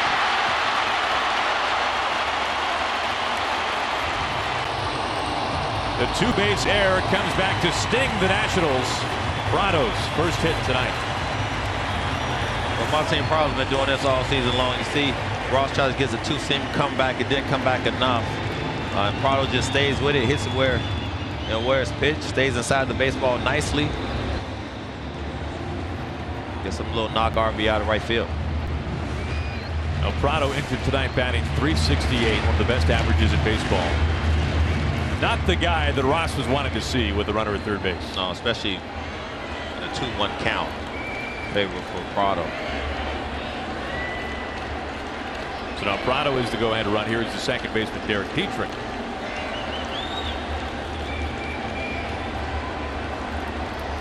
Dietrich has struck out twice. Stanton on deck. In fact, it was Dietrich, his first strikeout, looking on a fastball. The only punch out tonight from Ross that did not come on the slider.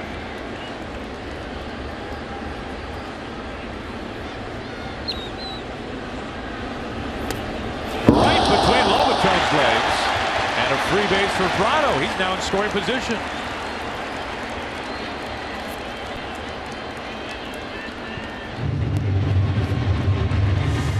I think that you see the changeup. I think this is a pass ball. See, Lobaton didn't get down in a position to catch that ball, so anticipated the ball staying up as opposed to get down and waiting for it in the dirt. So now Cliff, I'm just the messenger, remember. Wild pitch. That's a wild pitch. You see what I'm saying? Now wait a minute. I feel like you're beginning beginning to take this personally. I am. First wild pitch on the year from Ross. Robinson calls off Ross. And that ground out advances Prado to third base. And one of my good friends down in South Florida, Charles Johnson. Former catcher down here, Gold Glove. If I called him right now, I guarantee he'll tell. Well, we have a commercial break. As long as you can make it 2 minutes or less. I'm just saying. I saw the replay. Right? Saw it. The fact that the ball was in the dirt doesn't make... the fact that when you saw the glove and you saw the ball go underneath it, the ball has hit the dirt. I don't want to fight about it. Let's talk about this big play. Look. Stanton walked his last time up. Only official at bat tonight is ended in a strikeout.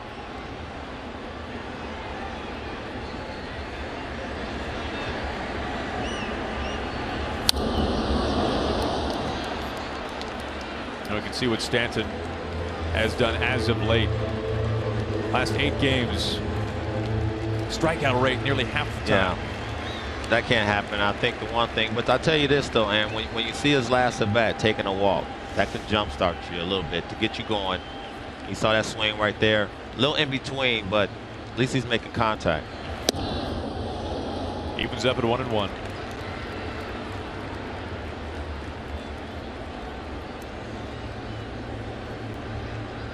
Well, it is superhero night here inside Marlins Park. No surprise. You see Superman with Stanton up on the video board high above the wall in right center. I have no problem with that. I'm talking about the man. You see it. You seen the body? He's chiseled. I give him Superman. Zeke. Slider misses. 2-1.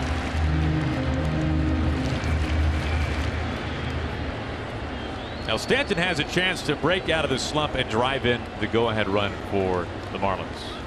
It is Prado who reached on an RBI single. He's now at third base. Stanton ahead of the count. And the 2-1. Another slider. This is almost a carbon copy of what we saw in his last at-bat. Yeah, I think the one thing from Joe Ross is he's not even making that pitch look hittable. So what you're doing is you're allowing Giancarlo to get his confidence back up. So if you make a mistake, he'll make you pay in the situation.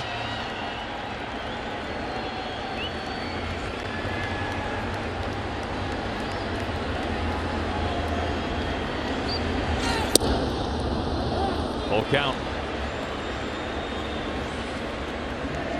That to me is where he has to be selling out and going for the downs, going for the juggler, because you're not going to hit the slider. You should be looking for anything out his hand that looks like a fastball, whether it be a changeup or not.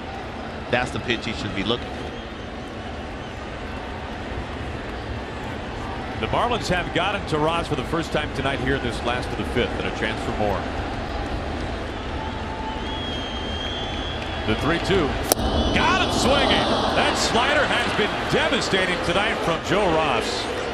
And he has got it standing with it now for the second time. A run in, and through 5 innings, we are all tied up.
Is sponsored by Geico. 15 minutes could save you 15% or more on car insurance. I'm heading there after the game, by the way. And by Vulcan Tires on the pulse. Just Are you in really? case you don't know. South Beach. All right. You going to complain about wild pitches there, too? Is that the crowd that's going to listen to that? I don't know. I'm saying I think your crowd is here, so I would take advantage of 100. the second half of this game. 100%. I will give you that. Revere leading things off. 1 for 2 tonight. Struck out on a fastball from Fernandez. Back in the 4th inning. 9 strikeouts for Fernandez over the first 5 frames. At his center field. Easy play for Ozuna.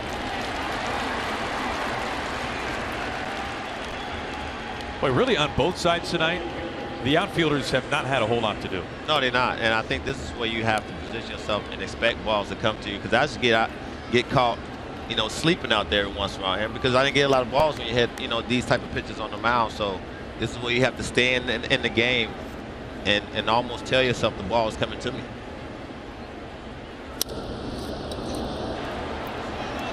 No, on cue, 2 pitches, both finding the center fielder. Out much number we 2. know. Ozuna now very busy all of a sudden.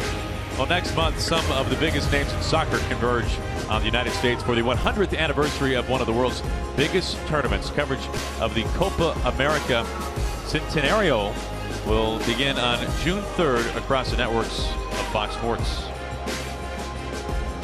Oh, that was a big one. 100th anniversary. How about that? Yeah. The read was big too for you. There's no doubt. 3 pitches, 2 outs.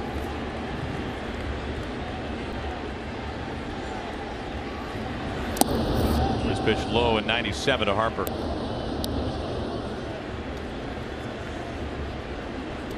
Harper a strikeout and a single.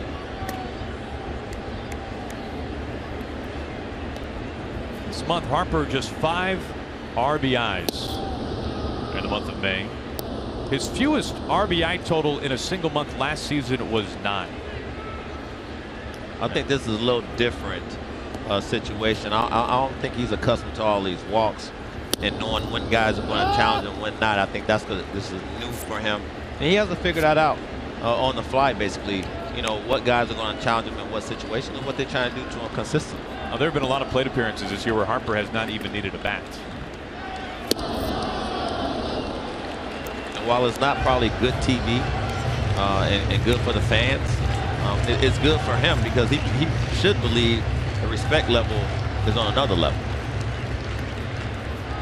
He's ahead of the count, 2 outs, the base is empty. Healthy hack. That's a swing I like on 3-1. That's healthy. That's strong. That's letting you know I just missed hitting you a long way. Harper is the go-ahead run.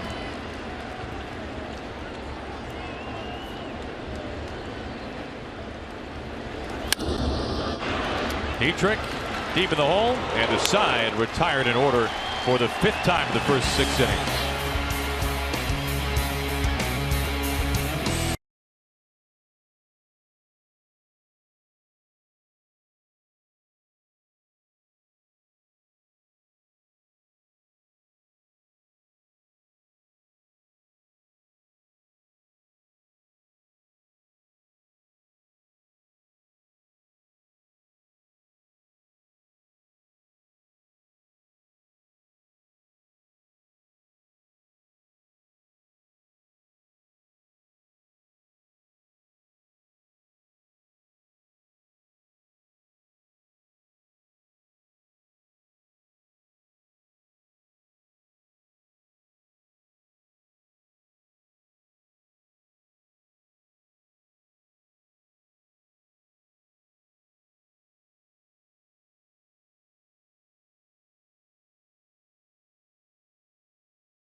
Dugout as Jose Fernandez has gone 6 innings, 99 pitches.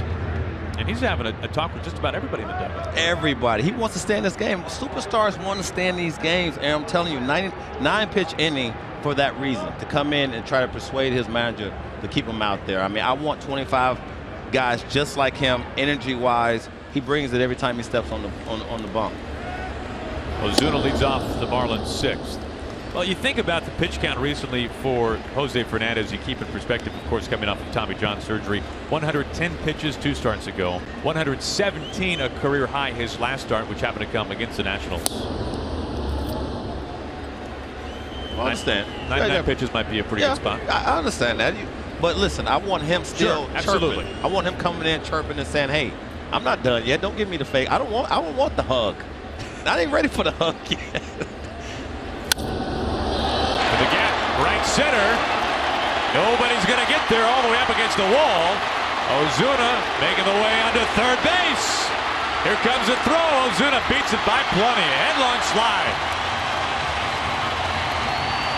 A double to the fourth, a triple to lead off the bottom of the sixth inning.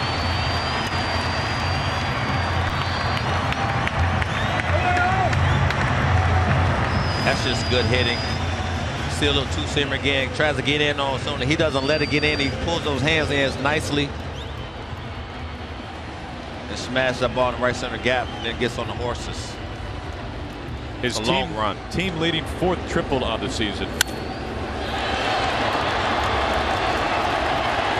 He's thinking triple right now, and he's like, okay, you don't need the third base coach in that situation. All the youngsters out there, you see the ball right in front of you. You're going for it when you get around first base and look where that ball is and see where the center fielder is in terms of getting it and getting it in.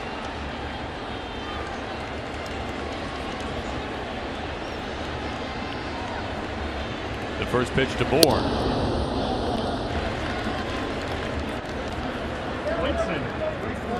Now you look at how the first 4 innings, or making the first 3 innings unfolded tonight. The Marlins did not have an at-bat with a runner in scoring position. They have had one, at least one, in each of now the last 3 innings. 2-0. This has been their Achilles heel, not getting that guy in from third base with less than 2 outs. And I think the one thing I love also is you have your superstar still there. I mean, this is not a selfish thing. This is about the team. When they had a losing streak right now of 3 games, I mean, he wants to stay out there and contribute and get them off the snot. Infield is in all the way around. This is pumped down to right field. Is it there? It is there and gone.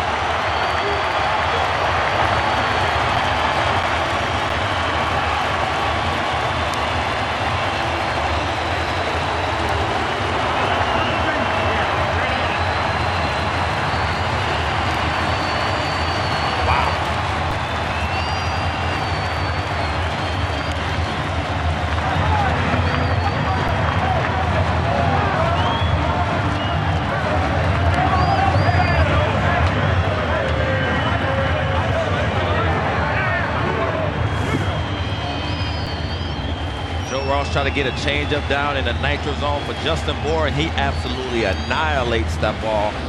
I mean, a straight missile. Knocked Mike Lowe's bobblehead day into probably another day. It's supposed to be Saturday. I think it's Sunday now. This is a nice piece. That ball down to any lefty is always trouble, especially a guy like Justin Bour who loves that upper tank here in Marlins Park.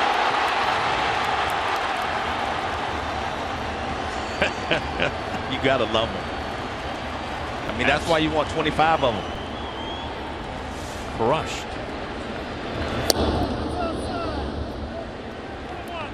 One ball and 1 strike. Real Muto. Bour's 8th home run this season, is 5th in his last 13 games.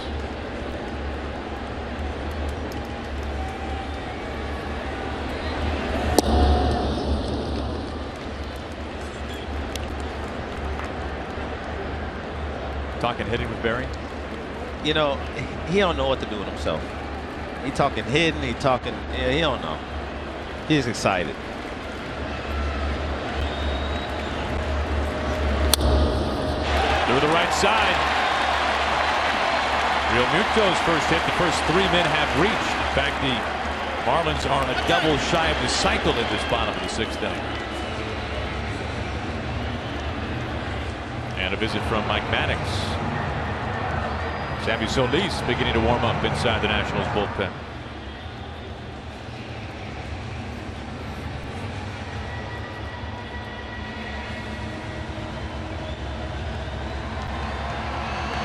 Ozuna the triple, Bour the 2-run smash, Real Muto the single.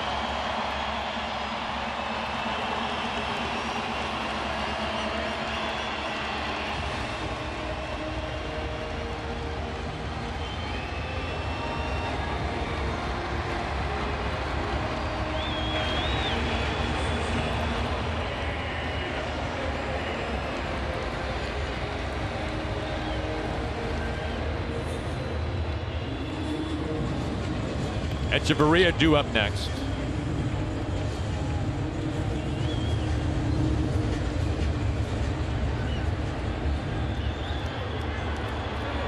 Interesting to see Jose Fernandez on deck. Well, this might be a deep move, by Don Mattingly.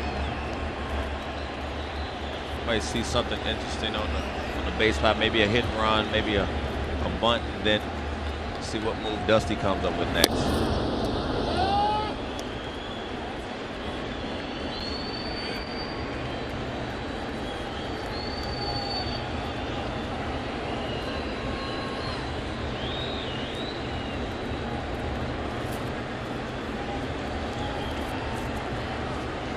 Marlins have taken the lead here in the bottom of the 6th inning. Went too far, 0-2.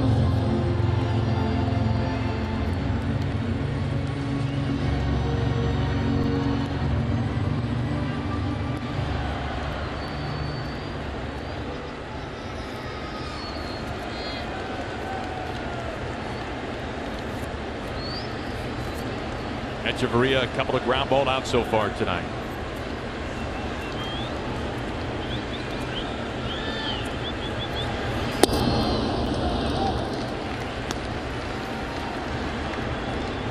Marlins tonight trying to snap a 3-game losing streak. Right now a game above 500, 4.5 games behind the division leading Nationals. These two teams have played each other a lot already this season. And recently as well. This is the 6th time. Just over a week.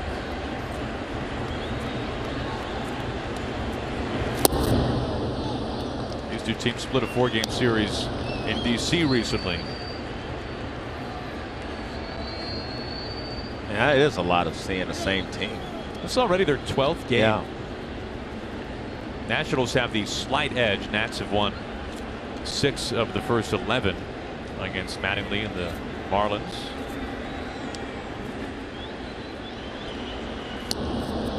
Two balls and 2 strikes to Echeverria, the shortstop, batting 8th.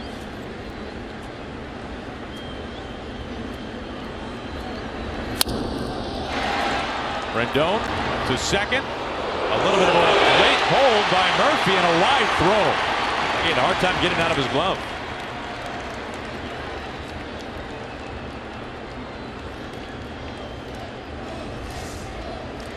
It looked like a tailor-made double play off the bat, but you see here with Murph, as you mentioned there, not being able to get out of his glove, and great slide by JT. You know the new slide rule comes to play a lot in these type of plays, but that had nothing to do with it. Just couldn't get rid of it in time.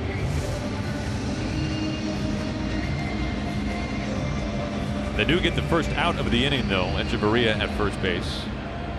And here is Fernandez.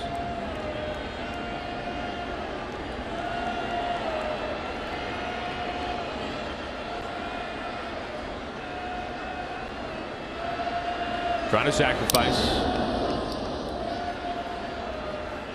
All right, Cliff, now what do you make of this? We know that Fernandez has allowed just 1 run over 6 innings. He's at 99 pitches. He was able to save himself a little bit. A 9-pitch, 3-batter 6th. And it looked like, based on the reaction inside the dugout, that he would be done for the night. But here he is batting in the bottom of the 6th inning. Well, I think he's still done, to be honest with you. I think when you look at the roster that Don Mattingly has now as we get late, it's for him to sacrifice and get the guy in scoring position, because you lose the extra guy with Ichiro having to play. Christian Yelich, of course, with the back spasm comes out. Now your bench is short, and you have to not, you don't have to utilize, a pinch hitter if you don't have to. Now you're right, a bench of just 4 with Ichiro in the lineup, and Yelich scratched tonight because of back spasms.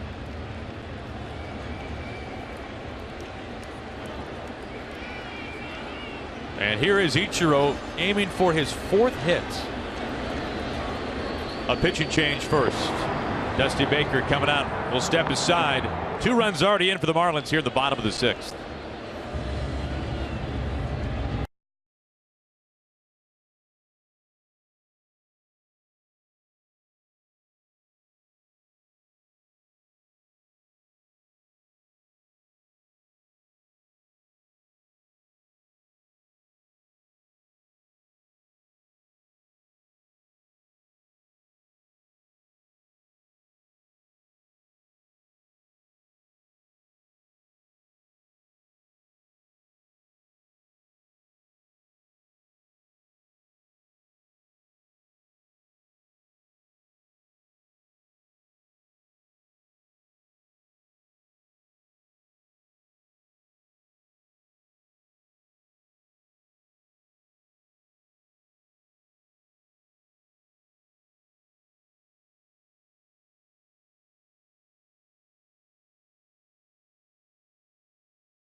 Joe Ross, tonight's starter for the Nationals, going 5 2/3. And Sammy Solis will take over the mound duties here with 2 down, and Echeverria at second base. Solis, 27 years old, out of Minneapolis.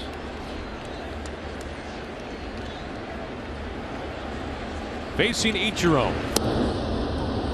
Ichiro looking for his first 4-hit game since mid-August of last year at Milwaukee. He's 3 for 3. Has singled every time, and he scored his last time on the base paths in the 5th. Was helped out by an error from Ross.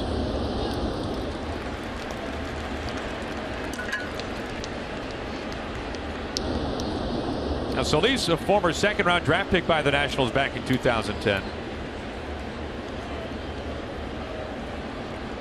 Was one of the best left-handed pitching prospects in the Nats farm system entering the season. And he has fallen behind 3-0 to Ichiro. I guess he's been watching the game, huh? Ichiro, 3 hits. He comes in with 2 curveballs and a fastball off the plate.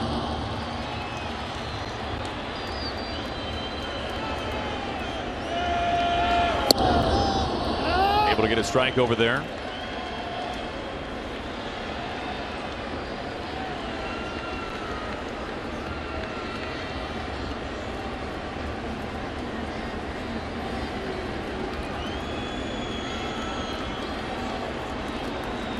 Here comes his 3-1.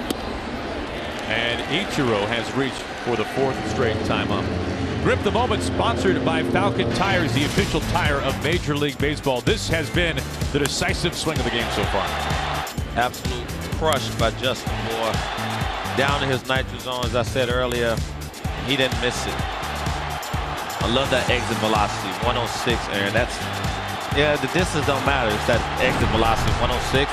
That ball's crushed. It can be 336. I don't care, but if it's hit hard, I like that.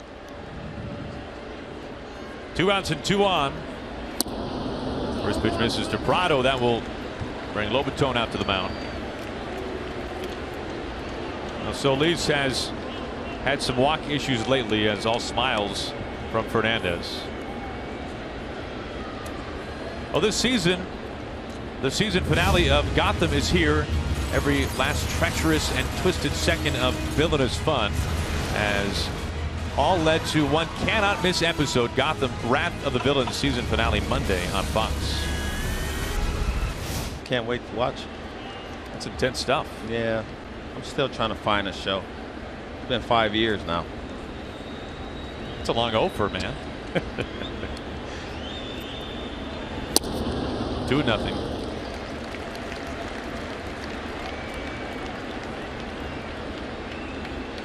Prado tied this game up in the 5th inning, a run-scoring single to right field.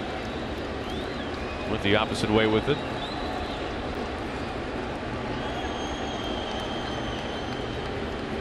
Two on and 2 out.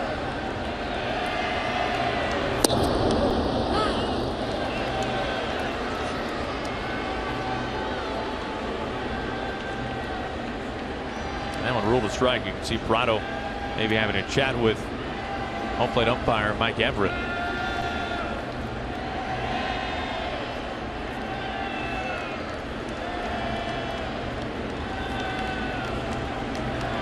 A peek at second base and the 2-1. Makes it 2-2. Now Solis, a survivor of Tommy John surgery that came back in 2012. For now the 27-year-old, he really struggled through back and elbow injuries in 2014. But of late, he's been pitching good. I mean, you look at a guy that's coming out of the pen, you know, opponents hitting a buck against him the last 3-4 games. So, I mean, I don't think he wants to be in this situation behind against guys like Martin Prado, but. And that is a foul ball, just barely. Tim Timmons had a dance out of the way.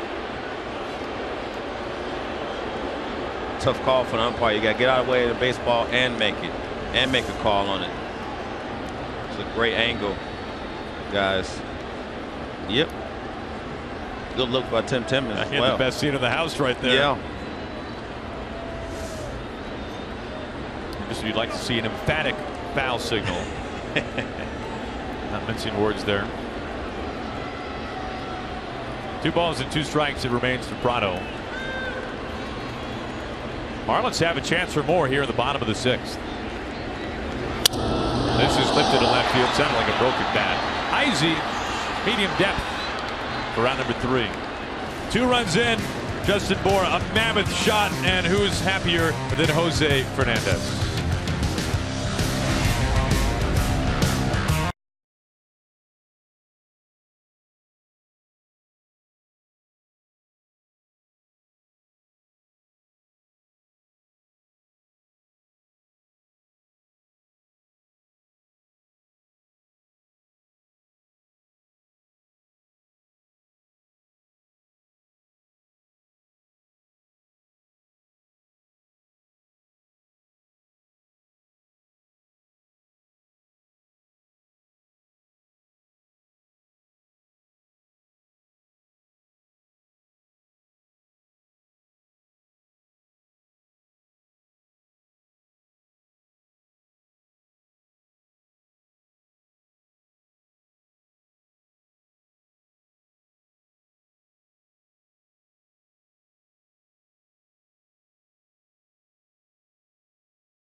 Time now for tonight's game summary, sponsored by Budweiser. And the big swing tonight, Justin Bour, a 2-run shot off the facade, the ribbon board in right field in the bottom of the 6th inning.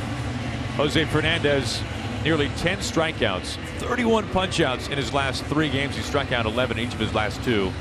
And Joe Ross tonight was absolutely cruising before he ran into some problems, specifically in that 6th inning with the home run. Yeah, you talk about the home run, and then you also talk about him giving up that first run on the error, allowing Ichiro to get the third. It sort of, you know, put him in a different position.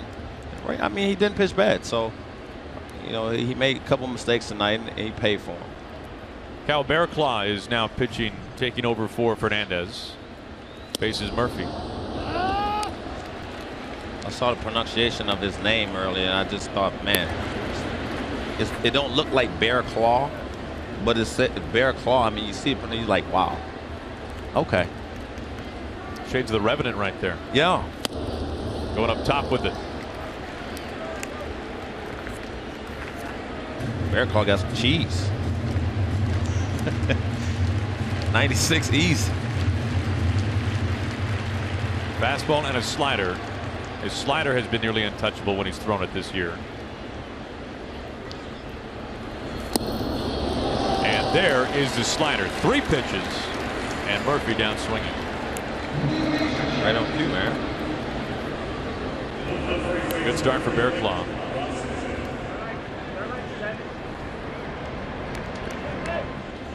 Former 7th-round draft pick by the Cardinals back in 2012. He was traded here to Miami last July in exchange for Steve Cishek, who ended last season with the Cardinals, now the closer in Seattle. Time for the league lead in saves. First pitch strike to Robinson.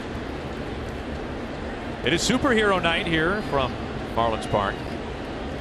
Little Spider-Man. hot Superman. 1-1. Barraclough this season now, if you include the strikeout to Murphy, 25 punchouts over 14 1/3 innings. Soft ground ball. Sounded like he snapped his bat. Out number 2.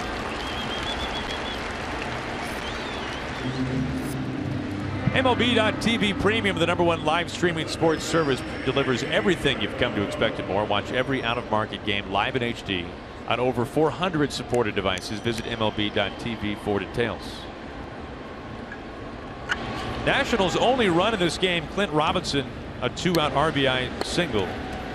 That put the Nationals on top 1-0 in the 4th. It has been 3 unanswered runs since by the Marlins.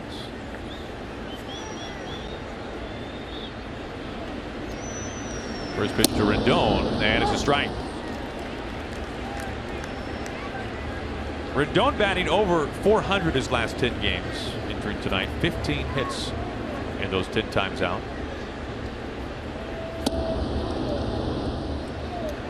Yeah, he struggled a little bit in April, as you mentioned earlier in the game. Dusty moving down in the lineup, I think, has helped him sort of just relax a little bit and get himself going. He started to turn it around, there's no question. You think about Rendon last season, 80 games, and that was just a small microcosm of the Nationals. They played 2 games last year. 2 of 162 with what they figured would be their actual starting lineup. They were riddled by injuries. Yeah, all over the infield. Ryan Zimmerman, Rendon, Worth, everywhere. Ends it back 2-2. Nationals got off to a fast pace to begin the season. They went 16-7 in April. They were really carried by their pitching in particular. A loss tonight would drop them to 10-10 this month. But man, a hot start in April can do you wonders come September. Well, confidence-wise, it gets you off on the right foot, and I think also when you look at, the 1 through 5 in the rotation has been as solid as you can possibly have in all of baseball, and then the star in right field, Bryce Harper, had a tremendous month in April. 2-out walk to Rendon.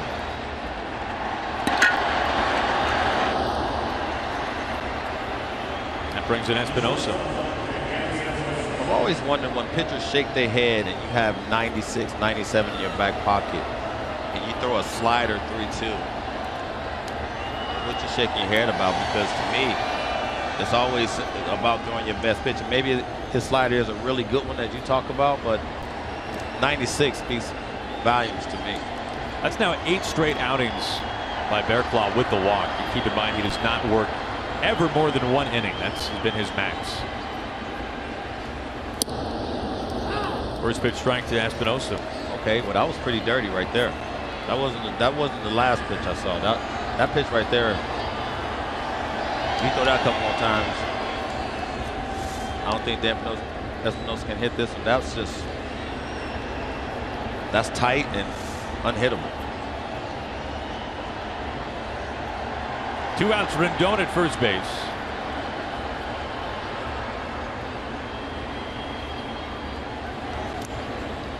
Keep an eye on Rendon.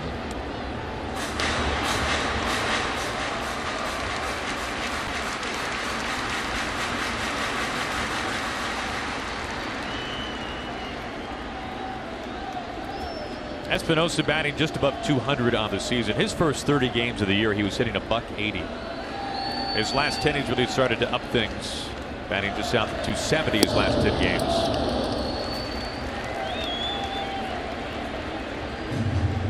Espinosa is the type of guy, it seems like, Cliff, that you're not going to see him with the dazzling highlight plays every single night, but he is about as solid up the middle as they come, and he will make all the very necessary routine plays like he did last night to end the ball game on a ball put in play by Ichiro. Yeah, he has soft hands, really good feet, puts himself in a good position, always positions himself well in the infield, and it speaks to him just working hard and getting back to, as you mentioned, his natural position.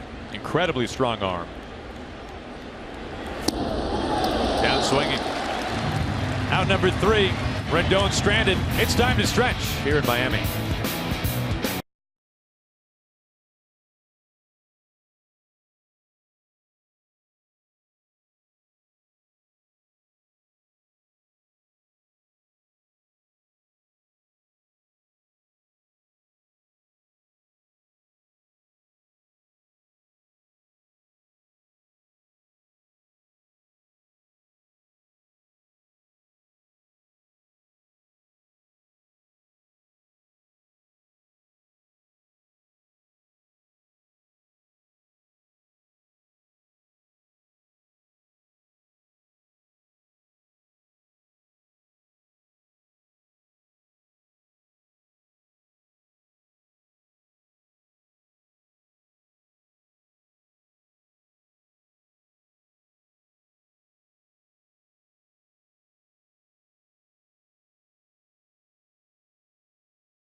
Go to the bottom of the 7th inning. Solis back up on the mound for the Nationals, facing Dietrich. 3-1 Miami as Dietrich stares at a strike. Marlins a run in the 5th to tie it up, and then 2 runs in the 6th. Justin bore a mammoth 2-run shot, and it's 0-2 to Dietrich. Talking to bench coach Tim Wallach before the game, talking about Dietrich. He's hit lefties well, which keeps him in the lineup more. So he gets that extra at bat, late in the games, as opposed to Don Mattingly pulling them and getting a right-hander in against a tough lefty. Dietrich has been so solid. As Merrill Petit warming up inside the Nationals bullpen.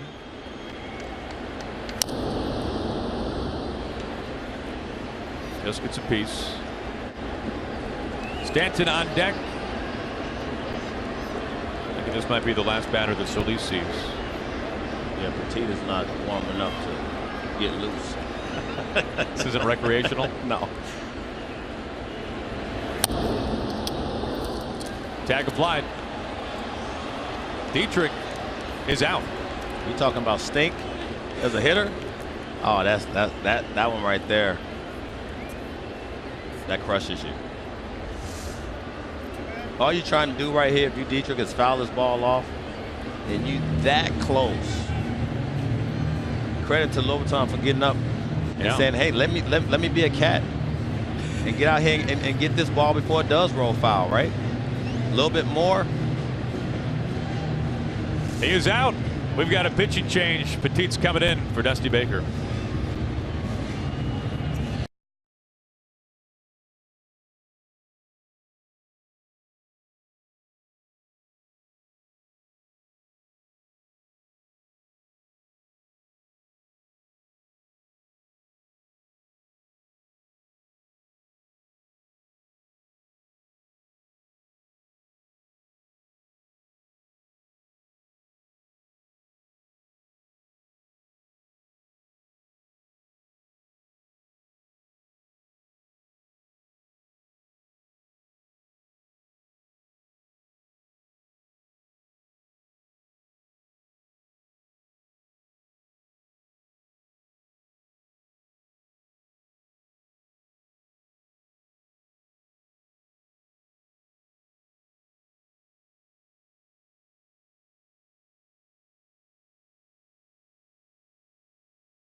By Lowe's, hurry in for Memorial Day savings.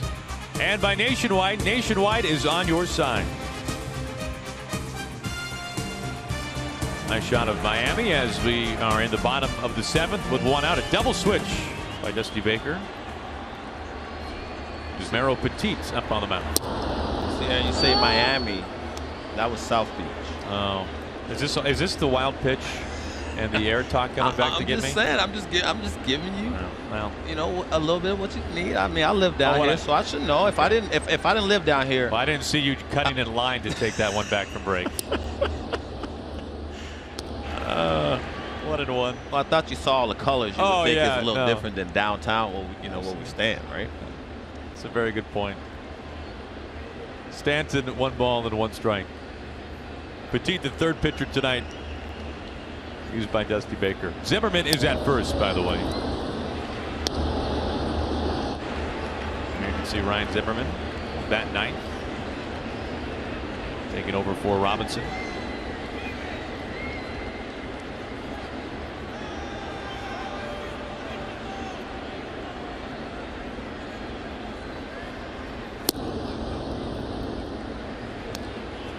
Stanton looking for his first hit tonight. He has walked. He has struck out twice. Just watching his swings, they just do not look like the Stanton that we know and have seen for the last few seasons.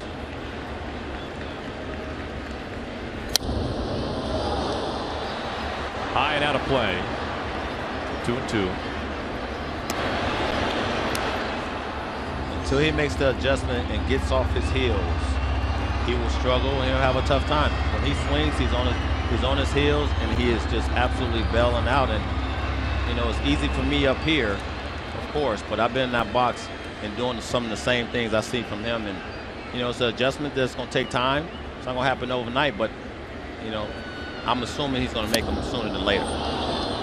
His 3rd strikeout. Curveball gets him. Well, welcome here inside Marlins Park, high above home plate. Glad you could join us tonight. As Aaron Goldsmith, Cliff Floyd, and Cliff, we know that Jose Fernandez was one of the big stories coming into this game. He had punched out 11 in each of his last 2 starts. 9 strikeouts here tonight. What did you make of Fernandez? Well, he stayed the course. I think when you look at the big fastball, of course, the wipeout slider, he incorporated his changeup when he needed to at times. But he stayed in the game, gave his team a chance to win a ball game, got rewarded for it. Not winning, you know, because the game's not over, but in a position to get the win and get his team away from that losing streak of 3. Broken bat up the middle. Murphy the backhand, a long throw, and it's not in time. Ozuna called it himself. He's a home run shy of the cycle tonight. That happened quick.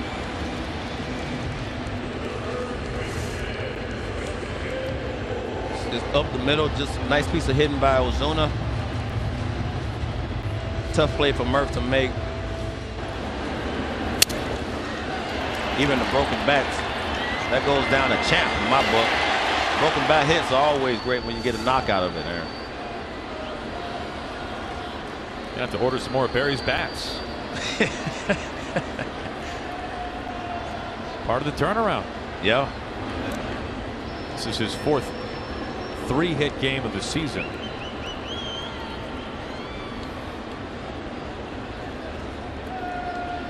I mentioned earlier that Ozuna had extended his on-base streak to 28 games. He's now reached base 3 times tonight. You talk about Barry and having him here as a new hitting coach. You know, it's tough to always get how successful you are over to the players. And, you know, guys look at you. You have to have the right language. You know, you have to know who you're dealing with at times and who you need to pound the butt and things like that. But I remember talking to Barry a few times. And he talked about hitting there just more of, you know, catching the baseball with the bat. I didn't understand that, you know, but it worked for him. You know, I played for, you know, different managers, you know, and I played for, you know, managers that sometimes it didn't come at you and let the hitting coaches deal with it. And for me, this is all new for Barry. He has to learn on the fly a lot of different personalities.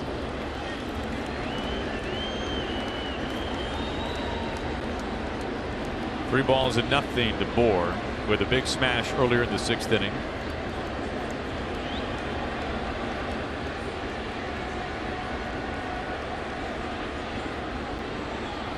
2 outs and a man at first. Now this was the swing by Moore, and this was not cheap at all. Change up down in the zone where he likes it. He absolutely destroys it. The ball left in a hurry.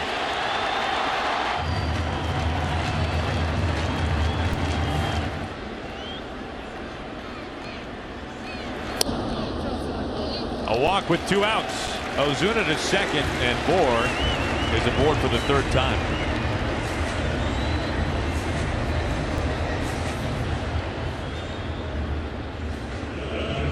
Petit, 31 years old, out of Venezuela, as there is activity inside the Marlins bullpen. David Phelps warming up. Looks like we have a pinch runner. This will be Miguel Rojas running at first base.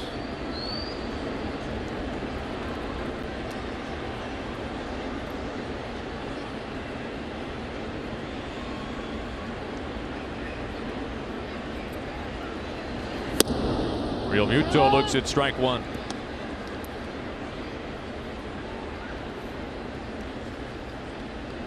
Now Petit was part of that historic postseason game back in 2014 that went 18 innings, game 2 of the NLDS.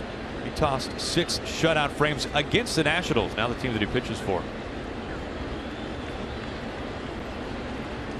A lift to right center. Harper tracking it, and he is there with a backstep to make the catch. 2 runners stranded. We're through 7 innings in Miami. Marlins by 2.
America here for Miami.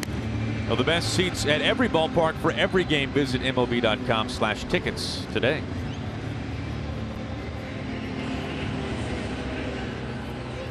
We've got a new pitcher up on the hill. This will be David Phelps, who will work the top of the 8th inning.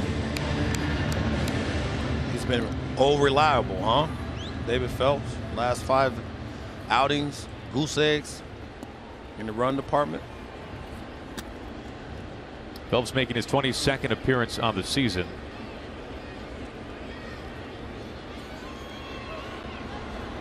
He has had very few outings this year where he has given up a run.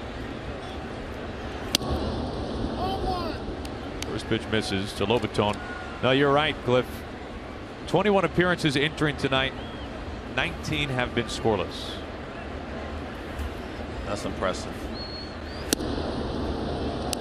1 ball and 1 strike to Lobaton, leading off the top of the 8th. Phelps, 29 years old in his 5th season. Last year, his season ended in the middle of August at Busch Stadium in his hometown. He suffered a stress fracture in his right forearm. Time called. Traded before last season from the Yankees to Miami. Also received Martin Prado in that deal. Nathan Eovaldi was part of the package that went from Miami to New York. Now in the Yankees rotation, of course, one of the hardest throwers in baseball. Well, I think the one thing with David Phelps is you get a guy that can be reliable in different areas. Spot start, give you a couple innings, be the setup guy now. But when you look at losing a big guy like Carter Capps to Tommy John, David Phelps stepped in and done a tremendous job. Anybody more deceptive than Carter Capps? I don't even know how that's fair. That's not even fair. It's really not. I mean, I was about to say something else, but for me, watching him, I thought it was cheating that his foot left the mound when you're throwing 100. Your foot should stay on the mound. I'm just saying. I don't know. As a hitter, maybe if I was a pitcher, I'd have a different opinion. Perceived velocity, is that what we're talking about? 100%. Out number 1 is that good fastball. Carter, the pride of Mount Olive College. See, Mount Olive, North they must Carolina. teach out there. What now? Where is that? In North Carolina? It is. Well, they make great pickles there in Mount Olive. For you to know that. It's a fact. I'm a pickle guy. I was going to ask. I'm a pickle next guy. question. When I go to Chick-fil-A, I get extra pickles. Zimmerman's first at bat began the game on the bench. Had a mammoth home run last night out to left field.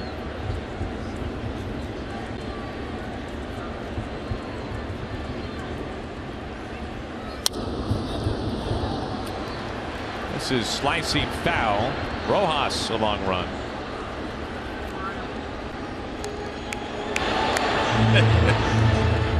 Now that's incredible. She gave him the ball. I mean, he flipped over. He wanted that ball more than she did. I bet she said, "Listen, okay, I probably have a few of them. Check this out, there." Now, he's like, "All right, I got a shot. Wait. Oh, No! See, wow. she's so nice. She's like, you want the ball that bad? Okay." He embarrassed. Yeah, it's all right. it's pretty smooth. I've been there before. Have you really? I've really been there before, trying to get a T-shirt for my kids at the game. T-shirts fly up in the stands. So my daughter's like, "I want a T-shirt." Oh, I thought your suit cost too much money, and you had nothing left for the T-shirt. That I would have believed. I hear you, but I'm just saying, when your kids say something, you sort of try to do what they actually do. I understand. Another foul ball. Hopefully, an easier souvenir this time around. Yeah.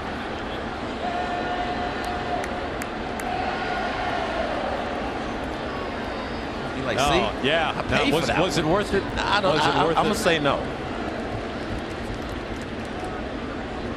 He's breaking it all down. You Statcast that? We got something on that, guys? Oh.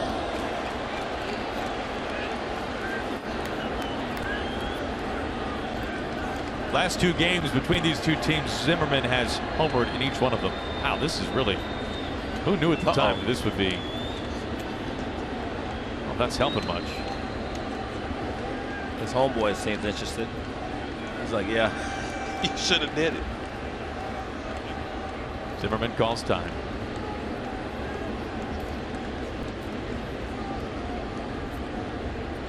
How about that relationship they built?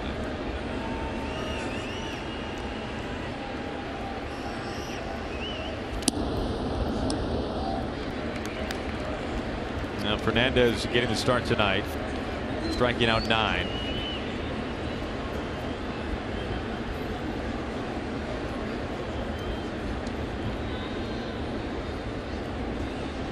Wei-Yin Chen, a supreme fly ball pitcher. This is such a good fit for him in this ballpark. But years pitching at Camden Yards, which was always amazing how he survived Camden Yards as a fly ball pitcher. He pitched very effectively there. This ballpark really suits his skill set. And if you're going to go somewhere and you're a prize free agent, you pick what was going to help your career. And I think he did not only help his pockets, he helped his career by coming to this park. I've seen a lot of this. Pop-ups foul. The bat just continues.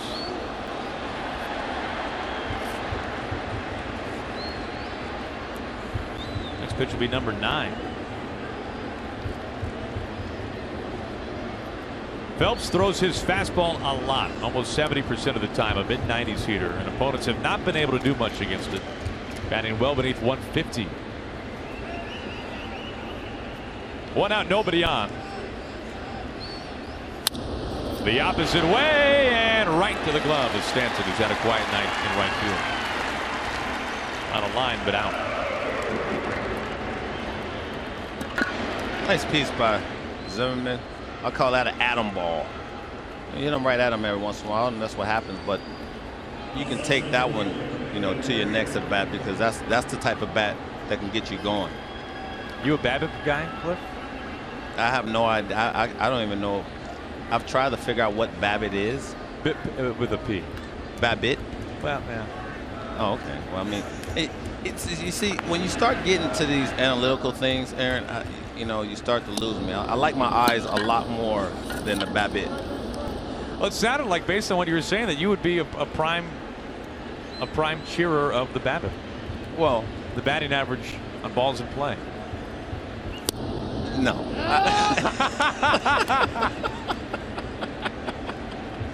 I misread you. Here is Revere. Because that goes right to your point. Right. In this particular case, you see that at bat by Zimmerman. I mean, he hit that right on the screws. As this one by Revere is rewarded with a base hit. The second hit tonight. You see that right there? Ball jammed him. Goes just over the outstretched arm of Hechavarria over at shortstop, and you get a knock. This is what Dusty was talking about with Ben. Is just getting back to staying in the middle of the field and driving this ball nice and easy and getting your knocks, and then being able to utilize your speed and cause havoc on the base pass. That's what they got him for, to be a table setter for the big boys in his lineup. You look at last year for Revere, tied for 10th, the most hits in all of baseball. He's on base for the second time. Heisey stares at a strike.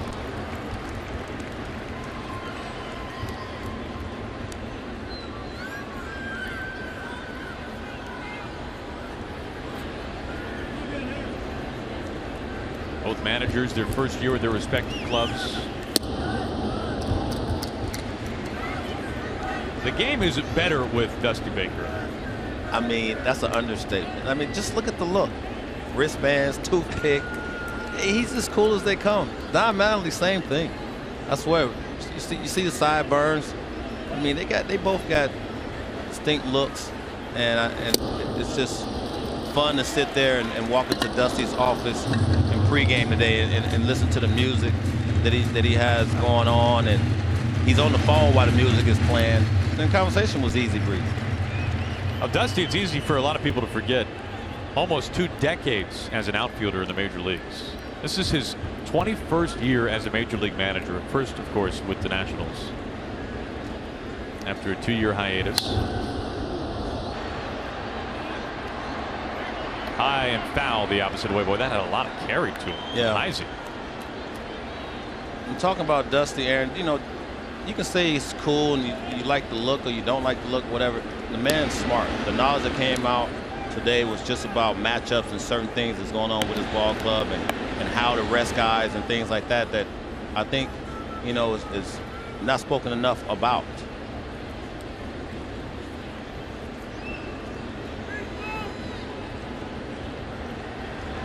A strike 3 call. That'll do it for the Nats in the top of the 8th. 3-1 Marlins.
Marlins leading 3-1. The Nationals took game 1 last night.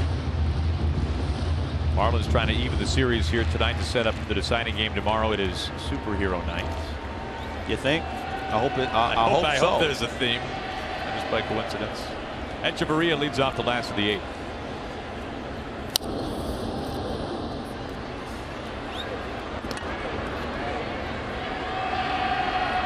Joe Ross got the start tonight for the Nationals on his 23rd birthday, former first-round draft pick. In fact, both the starters tonight were taken in the first round in 2011, really just a number of picks apart. 11 to be exact. You couldn't go wrong with neither one, I'll tell you that. Joe Ross is going to be a good one, and you see this kid right here. I mean, just his energy and everything about him. I love the smile. I love he talks to everybody. He gets in everybody's ear and face, and he has a good time. He enjoys the game, and I think that's the most important thing that I get out of him. Every time I watch him, I have to see that, or something's wrong in my opinion. I'll tell you, when we think about the starters tonight, both of course out of the game by now. Fernandez, a ridiculous slider, but Joe Ross, much lesser known of a pitcher around the country, his slider not far behind. Not at all. And he is going to be a good one for the simple fact that his secondary stuff is already some of his best stuff. Espinosa curls over to scoop it up. Out number 1. Tonight's telecast is sponsored by Budweiser, not backing down since 1876. This Bud's for you. And by T-Mobile, ditch your carrier and switch to the Uncarrier.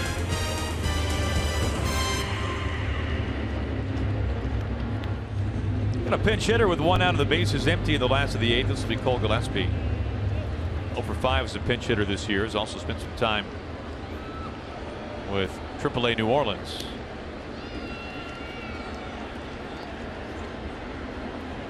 Toughest gig in the game right here.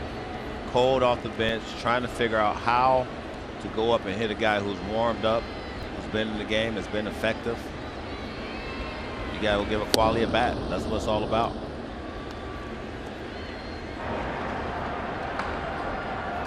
AJ Ramos, the closer, getting loose for the Marlins.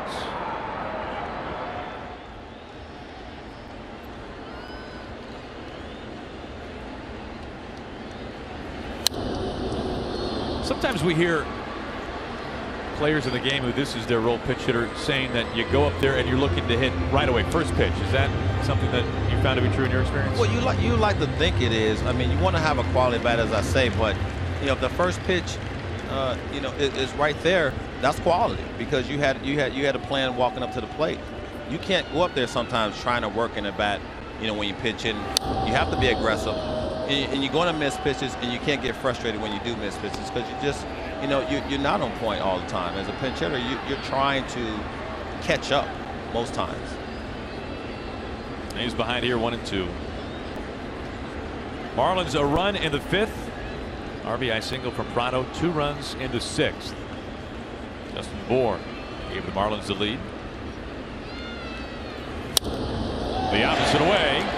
And this is just foul. Just foul. That's the tough part.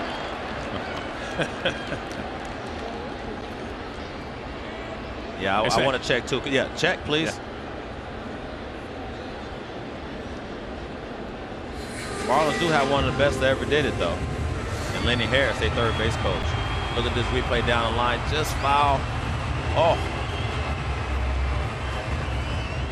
That's always tough. You're running around first thinking you got a double. And they'll probably tell you, nope, go back, son.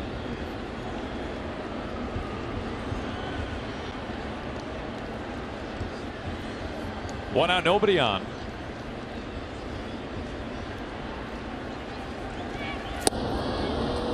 Good breaking ball there. Out number 2. We'll take a look now at the Gatorade Frost cool under pressure moment. How about Ichiro Suzuki? Not originally in the starting lineup tonight. A late addition because Christian Yelich was scratched because of back spasms. And look, all he's done tonight is reach base 4 times, 3 hits, and a run scored. I mean, you can't keep it no cooler than this. Talking about one of the best in the game. Coming out on the fly, getting the call and coming and getting 3 knocks.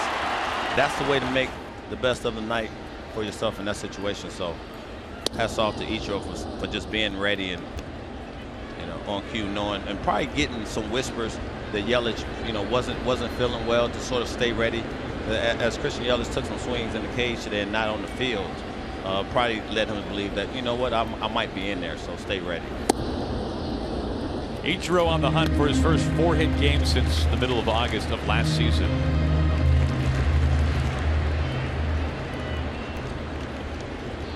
Tough night for Giancarlo Stanton. 3 strikeouts, a walk.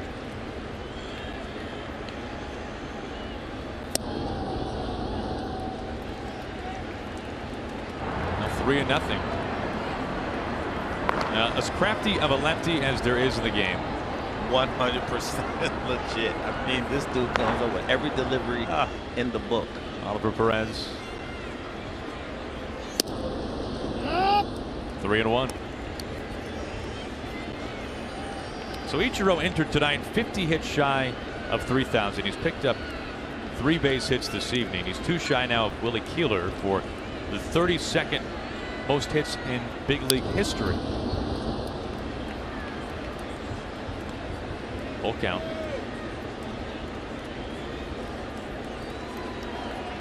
Think Terrence Long still has nightmares? Oh, he probably does. One of the most iconic throws in recent years. He probably thought there was no chance that Ichiro could throw him out. Getting Long at third base many years ago. This into the gap in left center field, and 4 hits for Ichiro as he makes the turn and strolls into second base. Ichiro Suzuki has reached base for the 5th time in as many tries. He's so smooth. I mean, you just have to love even his just turns around first base. I mean, you see the swing of force, nice and easy, stays on it. Vintage Ichiro. Just slap this ball in the gap. You can say whatever you want to say about him, you know, getting older. This is a double all day. Nice easy slide to second base. And 42 years old. And I'm sitting up here. So I wasn't going to bring that up. I figured I'd just give it to you before you did. Prado looks at a strike. More activity inside the bullpen.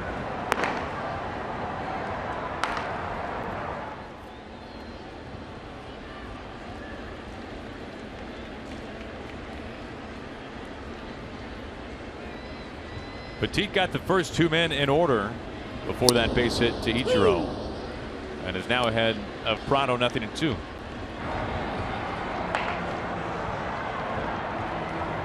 And we saw Perez warming up earlier. Treinen warming up now.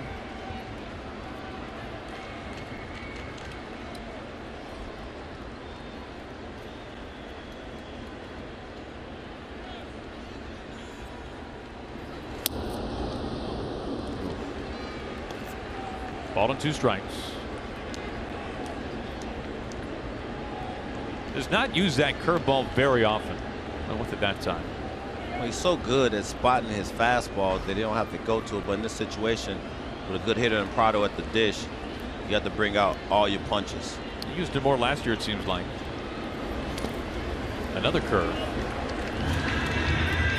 He knows how important it is. They're heading to their last at bat. To sort of be able to get Prado here to keep this game to a bloop and a blast, to tie him up and go in extra innings.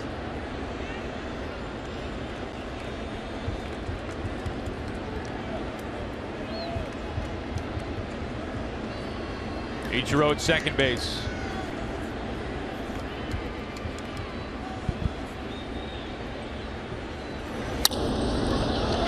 Murphy, a low scoop, and a throw across the chest for out number 3. We are off to the 9th inning. Marlins leading by 2.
The Nationals will have to face the Marlins closer, A.J. Ramos. Nationals down to their final 3 outs.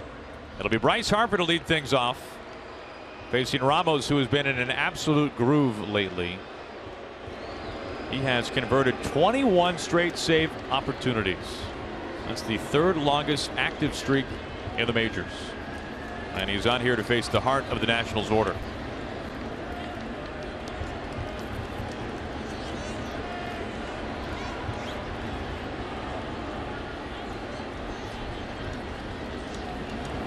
Harper going after the first pitch. Ramos, interesting flip from the standpoint. He's a closer who does not necessarily throw very hard, has a very good changeup and a slider too. Well, I think the one thing to that point is you have to pitch when you don't have the overpowering stuff. And A.J. Ramos is that type of guy that can utilize all his pitches in any situation. Gets ahead of Harper. A little squibber. Prado cannot make it with the bare hand. And all of a sudden, the tying run will come to the plate. That was a tough play for Prado. A little ball off the bat. See that spin on it. He tries a bare hand and it has to be perfect. Harper getting down the line as well. He knows that.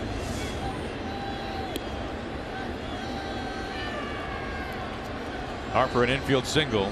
Jose Fernandez has stuck around for the entirety of this game. 9 strikeouts over 6 innings, a run, 4 hits. And now Ramos having to face Murphy. He wouldn't have it any other way, Fernandez. He'd probably go crazy in the locker room. So might as well stay out here and drive everybody else crazy on the bench. Missing with ball 1.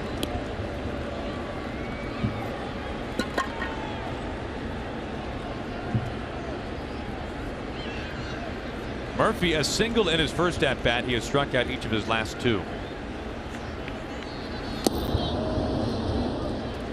And he gets ahead 2-0.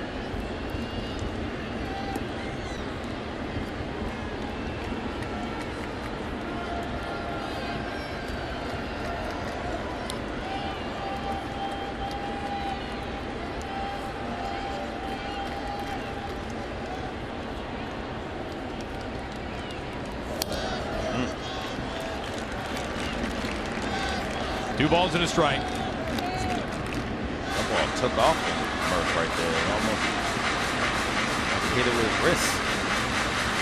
Now Murphy leading all of baseball, batting .387 entering tonight.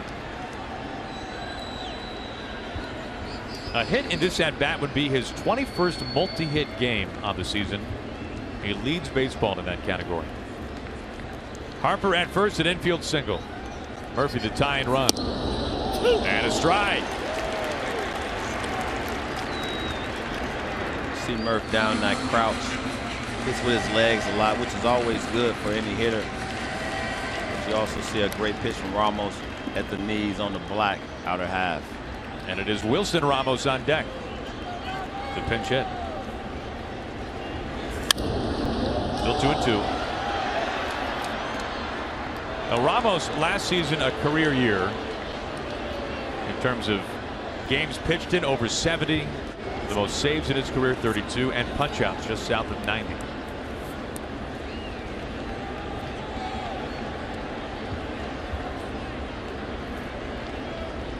A chance for a rare save here at home.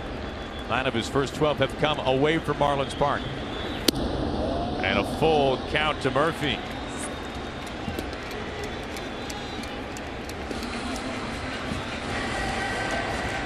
Pitch got away from Ramos there. You can see him walk off the mound trying to gather himself, get back in the zone.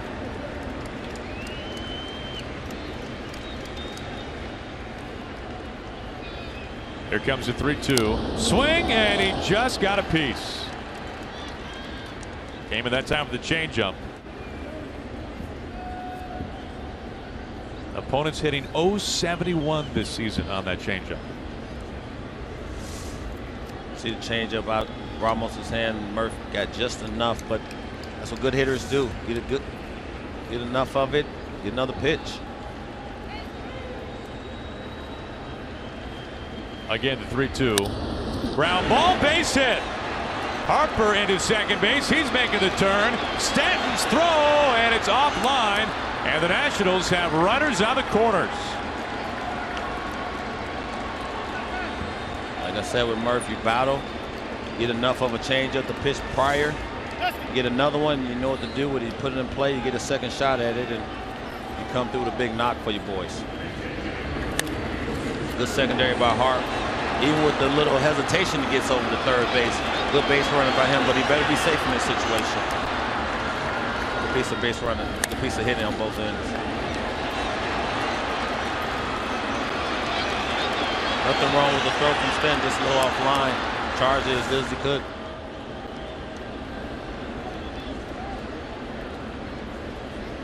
Fernandez, tonight's starter for the Marlins. He exited with the lead, and now the Nationals are knocking on the door. It is Wilson Ramos to pinch hit.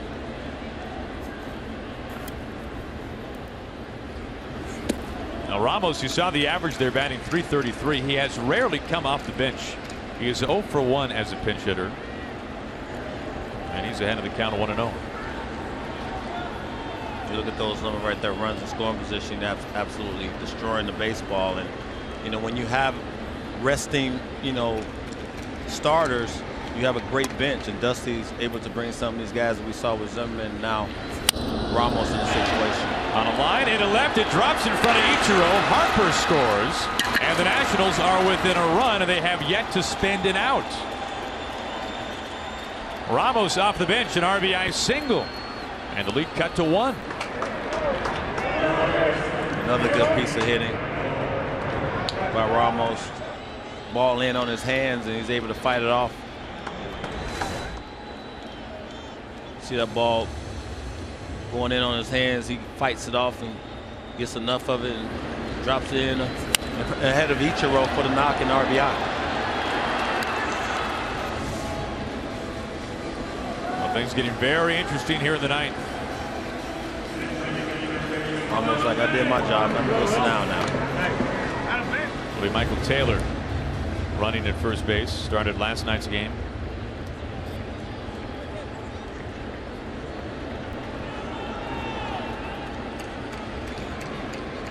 So now the tying run is at second base.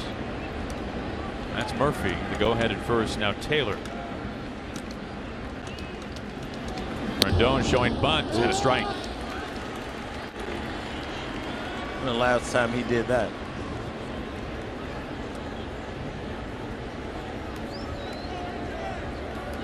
Now remember, Ramos has not blown a save in 21 straight tries.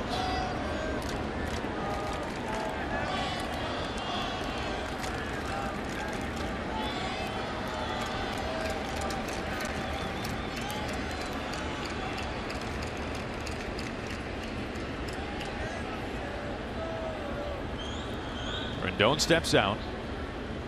The Nationals came up with just 1 run over the first 8 innings. They've plated 1 here in the ninth on 3 straight base hits to open up the inning.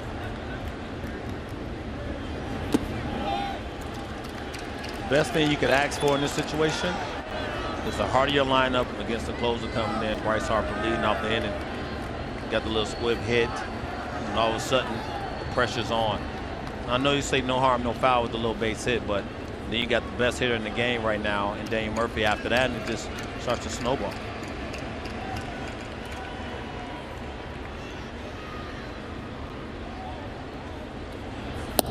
Two and one.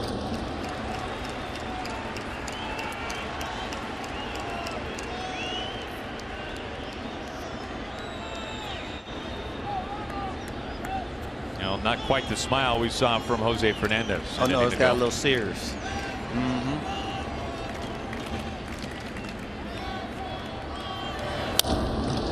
Yanks it foul. Now back on a breaking ball that time. It's 2-2. Rendon, a couple of strikeouts tonight and a walk. A win tonight, if the Nationals could come back and win this game, would secure a series win for the Nationals. They would have a chance to sweep the Marlins tomorrow. A day game here for Miami with Max Scherzer up on the mound. And now a chat with Ramos up on the hill. With the way Max is throwing the ball now, if that does happen, you got a shot at it. He's been absolutely on fire. Matched up with Noah Syndergaard the last time out. 20 strikeouts before that in his previous start. 2 balls and 2 strikes. Nobody out, 2 on. Ooh. Full count. Looks like we've seen back-to-back sliders there from Ramos. Well, he hung one the prior pitch, so he wanted to make sure he got it down in that situation. Maybe a little bit too much, but I like the location of it. Murphy is at second. Taylor, pinch running, is at first. Tying run in scoring position. And here we go, the payoff pitch. Bases are loaded. The first 4 Nationals hitters have reached in the top of the 9th inning, and Jose Fernandez is running out of fingernails. Yeah. Now it's time to pace and hope for the best, but this is a situation where you get another resting veteran coming off the bench, and Jason Worth is a pinch hitter. Juan Nieves out.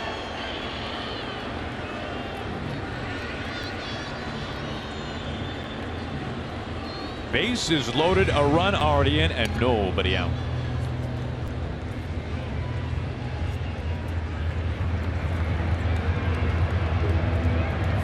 Fernandez 9 strikeouts over his 6 innings. Turn the keys over to the bullpen. We saw Bearclaw, we saw Phelps. Both nice delivering. hair. Yeah. It's your type of hair, Aaron. Oh no, I can't compete with that. What about that hair? Who can? Since last April, the Nats last come from behind win in a situation like this. Worth looks at a strike. Murphy at third base. Taylor pinch running with great speed at second. Rendon just walkies at first. Worth pinch hitting for the first time this season. 0-2. Best 2 pitches Ramos has thrown. Take another look. Freezes Worth on the fastball after the slider down at the knees. Split the plate. See Jose over there going, let's go.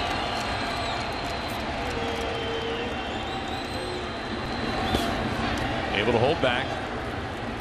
Real Muto keeps it in front of him. 1-2.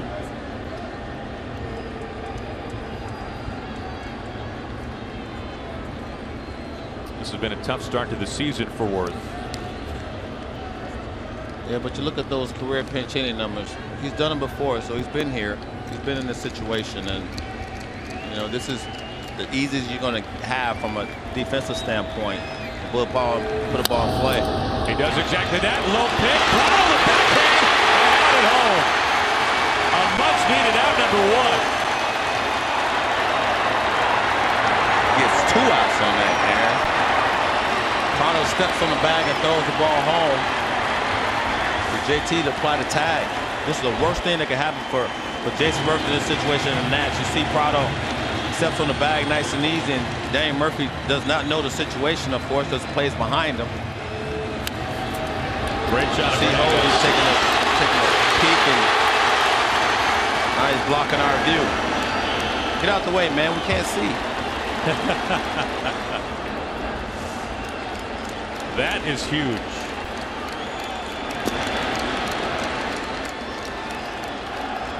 Thus, they ain't happy.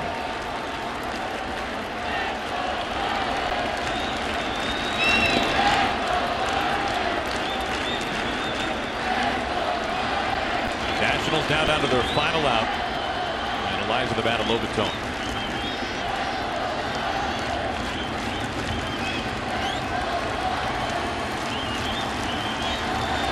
In this situation there, all the outfielders going to a position where they can make that throw to home and cut down Rendon at the home plate.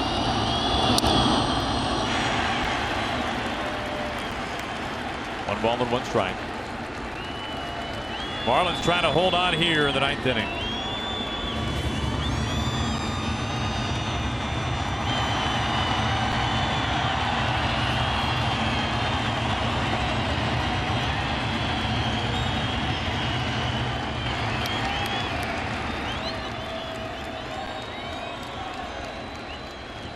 Worth at first base, Rendon at second.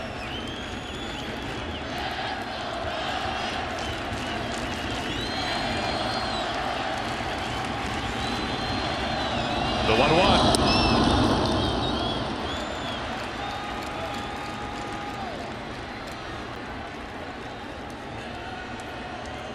"25 pitches for Ramos here in the top of the 9th inning. Trying to lock down save number 13 of the season.